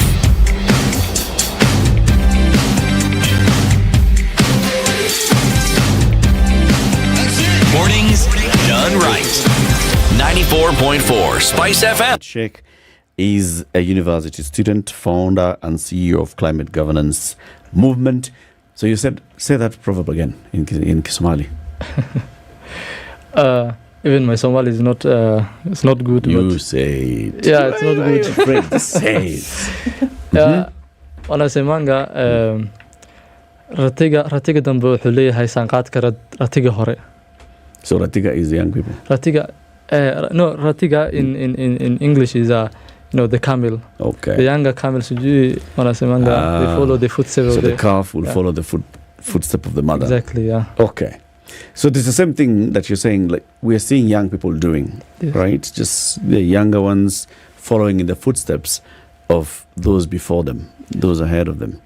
Now let's talk about leadership and the issues that you were raising as well. The ongoing situation in Northeastern has seen the leaders of this region come together not once, not twice, to say we need to see more action. We need to see better action from the county level and the national level. The president is this morning hosting a emergency cabinet meeting to discuss this issue and to address the ongoing issue. Do you think that's enough? Discuss right now. Yeah. The problem is there. You just go and intervene. Yeah, that is the way need forward. To discuss intervention, boss. Right now, discussion is not open. Like you should go to the ground and do something. That's why today I'm here, like to discuss why the president is not, interested in coming to Northeastern. Why do you think he's not interested in coming to Northeastern? That one goes back to how when election is done, there is a national, sharing of national cake, right? The cabinet review and the national positions, but always the Northeastern people are on, the wrong trajectory. We get the ungoody positions always. The short end of the stick. Yes. Okay, give us an example. For example, right now, people are saying we are told that we are we have the security positions. Yeah, that one doesn't directly help our people. What would help your people? Give us the good positions. We Like want, which one? for example, we want the minister. For example, right now the problem, we want the Minister of Transport. If I were to be the Minister of Transport, and the problems comes up, I'll just go to my region and do without getting a go ahead from the government. Actually, you do need the go ahead, even if you're minister. Exactly, but the president won't cancel for me. I'll just go. Yeah. But also remember, yes, the Ministry of Defense actually has an engineering department. They have a works department. They have equipment. So you do have a goodie department. I hear you saying though that if, according to you, what these good positions are, that somebody would then use the position to then be able to ensure that development or certain things were sorted out in their area. Is that the feeling of a lot of people for government? That if you get into a position in government, what you should do with it first is to sort out your home, your area where you've come from. Is that your feeling? Is that how it should be according to you? I'm minister of the CAS, what we called is a national position. Yeah, so Yes. national leader. Mm-hmm. It shouldn't be one region. Yeah, Mm-hmm. but there is the other question that I'm asking is why is that the CS of transport is not in the northeastern right now? Is another Are question. you saying that the northeastern has bigger infrastructure problems than any other region? Yes, development. Northeastern or just northern Kenya, that whole area?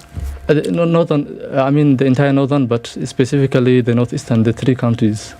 Yes. You're talking about Garissa, Wajir, Mandera. Why are you living They at only Moyale? have one. It's not a county. Road. Moyale Yeah. is not a county. Yes. County. County? Yes. Moyale? See county. It's Marsabit. Marsabit is what I meant, not Moyale. No problem. The other Marsabit Moyale is is not yeah. in Yes, I meant Marsabit, sorry, forgive me. Yes. So, for example, now the three counties have one road. Even Garissa, when you go out, when you are at Madogashe, it ends that road. You can't reach. The rest is a rough road. Going to Wajir, going to Mandera, don't talk about it. So you're saying if Yeah. the CS for roads was from this region, let's say if the CS for roads was Somali, he would be feeling the pain of knowing, you know what, my people, the place that I know, people cannot cross. Absolutely. So he'd be more invested in this. Yes, absolutely. And invested in this. I believe, yeah. Okay. Yes. So what would you like to do? I Because just- we'll have the same thing. Health services in the north are not at par with many other counties. Exactly. Infrastructure in the north is not at par. Education in the north is not at par. Security in the north is not at par. So would you like all these ministers to be from this region? So now, like we are being given the security positions until now, we get. I feel like it's a manipulation. To me, that is my, in my opinion, I feel like it's manipulation. We are given the security dockets at the same time, abduction is there, extrajudicial is there, and you cannot talk about it because you are the security. So how will you talk about it? That is, for example, if now extrajudicial happens and the person was being killed, whatever happens, you go. The CS defense or any other security sector goes to, on the ground, how will you revive that person to be in life again? You cannot help that person. So that's why I'm telling we want the good positions. Give us the agriculture. We have the arable lands. We will invest it. The people, the Somalis who are investing in Nairobi, will give them the hope that they go back to the Garissa County or maybe in the region. What happens to the individuals who've been elected and who are at a position of representation? Are they fully invested in making some of these happen? Because there's representation, there's agitation, there is insistence on certain things to happen. And constituencies, wards, they have development funds, they have all kinds of things that should happen. Because one would then ask, without the intervention, right, of somebody at a CS level, that there's certain processes that have already been set in place because there is representation at the very lowest level, the ward. What's happening there? And is there an understanding also that there's an element of governance that they're supposed to deliver? Is it happening? Or is it just stories? That one cuts across the entire country, because the people elect. For example, for instance, like the people from Northeastern, the people they elect always are, I can call it dump without, contradicting myself. Those people are, I don't know what to call them. Yes, the other day, I think last month, the president called all the leaders, of Northeastern in State House. So, do they mean that our issues are resolved in the State House, yet we are not seeing the results? The argument that is often brought forth in response to a question that you've raised is that you have a county government. And the county government has money. Okay? Now, what was planned for and what perhaps has not been implemented, something called an equalization fund, that was supposed to help these counties catch up, to put it simply. Okay? So now, even as we think and talk of the national government, when we look at the amounts of money that have been given to the counties in the region that we are speaking of, do you see that money doing what it's intended for? Does it actually go towards helping people's lives improve? Because it's a lot of money. Though what happened, the marginalization era doesn't won't be recovered like that in the 10 years, but at least we were given our share. But we are not seeing, yes. So where is that money? Because what are the questions? Even the former Mandera Senator, Bill Okoh, has in fact even tabulated it and said, in the last just two, not even the third, in the last two devolution governments, this is the amount of money that has actually gone directly to those three counties. It's over 1 trillion shillings. And that's just equitable share. Not talking about the locally sourced revenue, not talking about any other conditional grants and such. Where is that money? Would you say that as we talk about, the goodie positions and everything, that let's also look at this is a direct governance for the people by the people in our region. And this is just using the example of the three counties, but it cuts across all the 47. Are we getting value for money from our leaders? Actually, no. We are being taxed. So much. The tax are high, whatever, and then we are not seeing the results. That is, it shows how the corruption is out of hand. That money, that trillions that you are saying right now, has melted into the pocket of the politicians. Yes. So how should we start begin to demand for accountability for it? Actually, it starts from the head. Yes. And who's the head? The president or the governor? The president, yeah. From the head to the bottom. Yes. Why not from the people? The people of Kenya have no powers. Let me tell you the fact. Yes. What makes you say this? We have seen kila siku tunapia kelele hapo bana. We are not seeing any results. People are on TVs, making recommendations. No one is taking economic. Recommendations, political recommendations, policies everywhere, but nothing has been changed. Yes. Are you giving up? No. You're too young to give up, Bwana. So what's happening? So you see, the accountability that you're saying you want it to come from the top. Yeah. But that's the top that has not been moving. Okay? And then if we say, then how about the people make that top to move? You say the people are powerless. Are you admitting that then ikitumenda? No, I'm not admitting that one, but I'm trying to show you guys how situation is, on the ground. Yeah. So youth are suffering, the vulnerable people, women, everywhere. Job creation is low. You see? So, but we'll not, stop it. We'll continue talking and we'll take over the mantle in the next maybe 10 years. 20 years. You don't wait for 10 years to take over the mantle. No. If you do that, you'll never take it over. Okay. You start changing things now. Don't get older to change things. When you get older, you're probably going to fossilize and just continue in the ways of the people who are older than you. We tend to imitate those who are older than us. You may not believe it. So if there is change that you want to bring about, you start bringing it about when your mind is as it is now. It sees things differently. It's willing to change. It's willing to accept change. And it's a little reckless. As you get older, you will be a little more careful. You'll be a little more conformed, and change, you'll be saying, I think maybe our children will bring about the change. And you forget that you were once in that position of the people who could have brought about the change. There is another thing that, it reminds me, there is a proverb again in Somali. Say it in Somali. No, it's not a proverb, but I've had in, some stories. They say that a person or a man who, like, there is a stages in age. A man produces ideas in the 30th to 40th until 50. So after 50, it's going to fall down. Like they have experiences, but they cannot produce no fresh ideas. Yeah. Just so that you understand, I'm over 50. Yeah. So essentially we're saying, you have no fresh ideas. The ideas kusha. So 30 to 50 is the age of ideas. Ideas, yeah. What happens in the 20s?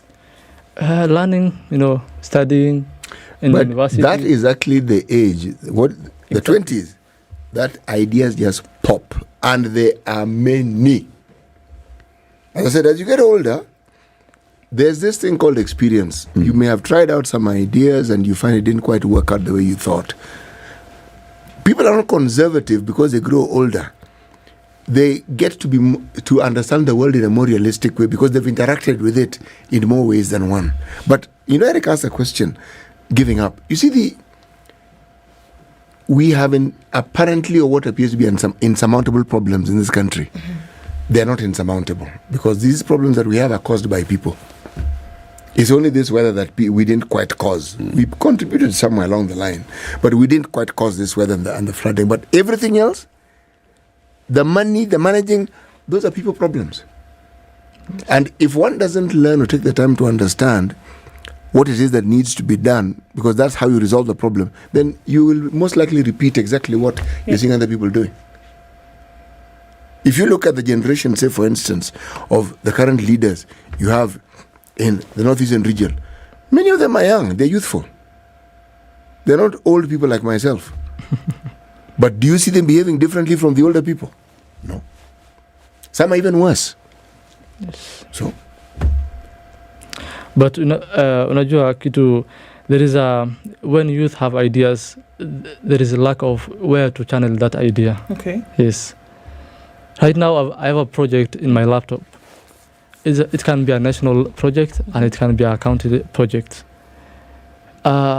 It's where the youth can channel their ideas, whether, governance, whether it is, members of climate, all those.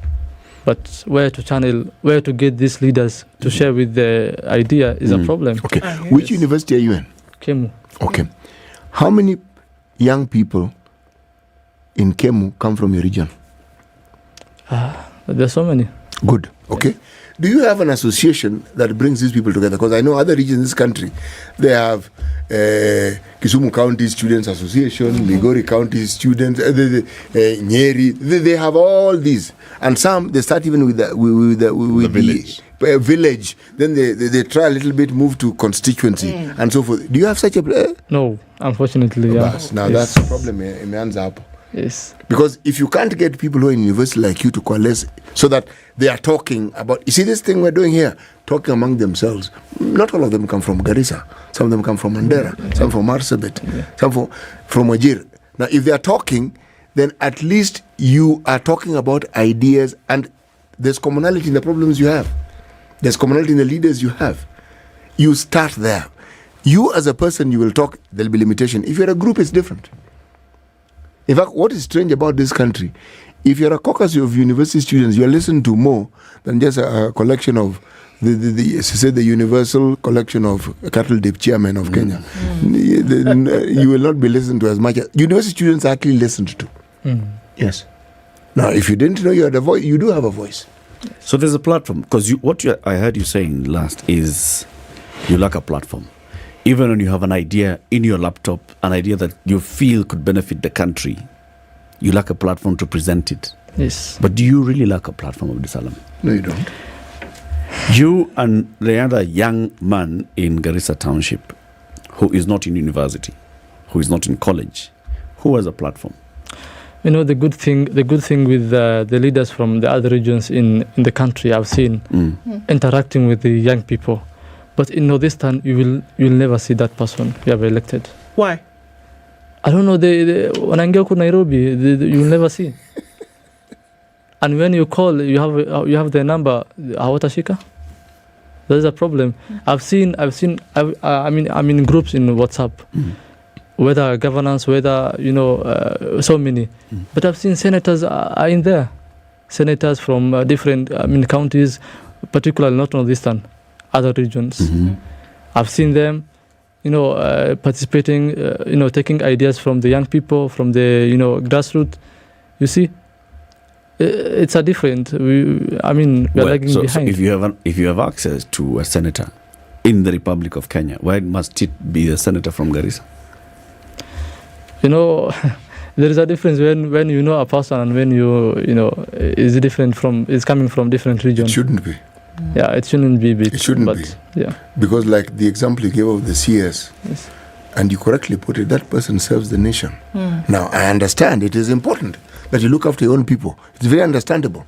But you see, if you are unable to even look after your people, that's the argument. How then can you look after the nation?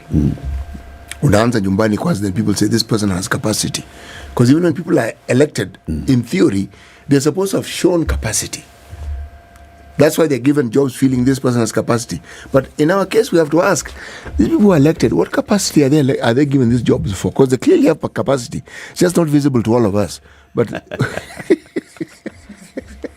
and there is another problem in northern Kenya when it comes to when these people come, they are campaigning. Even these people, suffer, these politicians. We have what we call negotiation democracy in there. So they go to the clans. People wanachukua your bribe, they're giving bribe. So mtu ameingia already almost millions, So they've bought their position exactly. from the clan elders. They trade it, yeah. So I would expect that this person. So they're not beholden to you at all. Exactly. It is their money that got them that position. That is what I want to advocate for it. Go to Northeastern. Yeah. What do you want? You want an end to the negotiated democracy? Yeah, exactly. To Why? it. We don't want. It has its uses. What if you remove the buying element from the negotiated democracy? And you had, it's people selected based on their agency in the area. So every clan feels represented. Same thing you're saying, if you felt that the ministers were coming from your region, now can you imagine if you felt that at least the MP, the woman rep, the senator, the governor, the MCA, at least one of them is representing your clan, then you feel represented. In my opinion, in that the negotiation democracy, I've seen it causing, clash problems like tribe, fighting for. It causes a lot of problems than it's good. So we should end. Yeah, do away with it completely. Yeah, exactly, completely. Let people make the choice. Exactly. Let people be paid directly. Unajua hiyo time mtu akikuja like akuja alafu na hiyo manifesto yake, then you can do accountability, and if he doesn't or she doesn't do the necessary, then the next year or the next election you just uproot it from the position. But your clan, it's a problem. It's not serving you at all. Exactly. He'll just come back, behind the tent, alafu, problem. It's interesting because even as we talk about looking at younger leadership, there's this huge responsibility that has been placed on the shoulders of young people. They're the future of the economy, the future of the country, future of the everything, right? And then we have sentiments like what you're bringing here, that these traditional ways of doing things are actually not bearing the necessary results for today's person. I mean, that's what you're saying now. It had been long been accepted. So what do you think ought to change, the doing or the thinking? If you change the thinking, obviously the doing, the money and the transaction will just end. Yeah, first of all the head, then the other thing will just follow. Yes, that is what I believe. So you do away with this negotiated democracy. Exactly. Then even the governors and the MPs will feel the pressure to live in your county. Exactly. They'll no longer just be living in Nairobi. Yes. Because they've brought the clan elders to Nairobi, wako sawa Nairobi. The rest of you are suffering back at home. Yes. How will you change that? You said you want to bring this. First of all, having a youth, forming an organization whereby we look for changing policies, coming up with policies of how our region should be doing the elections. We say in short words like revolution. You should do a revolution into that issue, because we do give the knowledge to the young people. Educate them into that issue of governance, tribalism, advocate for good governance. Then we are good to go, I think. All these revolutions you hear of, it was never one person. They had friends. Yes. People who shared their ideas, people who they worked with. Let me take you back to your university. Find like-minded people. They don't have to come from your place, because very many parts of this country were exactly where you are now, where it was negotiated. Once there was this agreed, that was it. But it has changed. It's no longer there was this in the true sense of the word. So you live in a country where... Start a Kemu Pastoralists Student Association. I think that's wide enough, offer leadership at that point. Yes. But thank you for joining us today. Asante How was it? It was good. It was, eh? Yeah. Good. And I'm happy. Good. Exactly. Abdusalam Ahmed Sheikh is a university student. He's in the 4th year studying international relations at Kemu. And he's also founder and CEO of Climate Governance Movement. He's been our guest. Thank you for tuning in. See you again tomorrow. It's 10 a.m.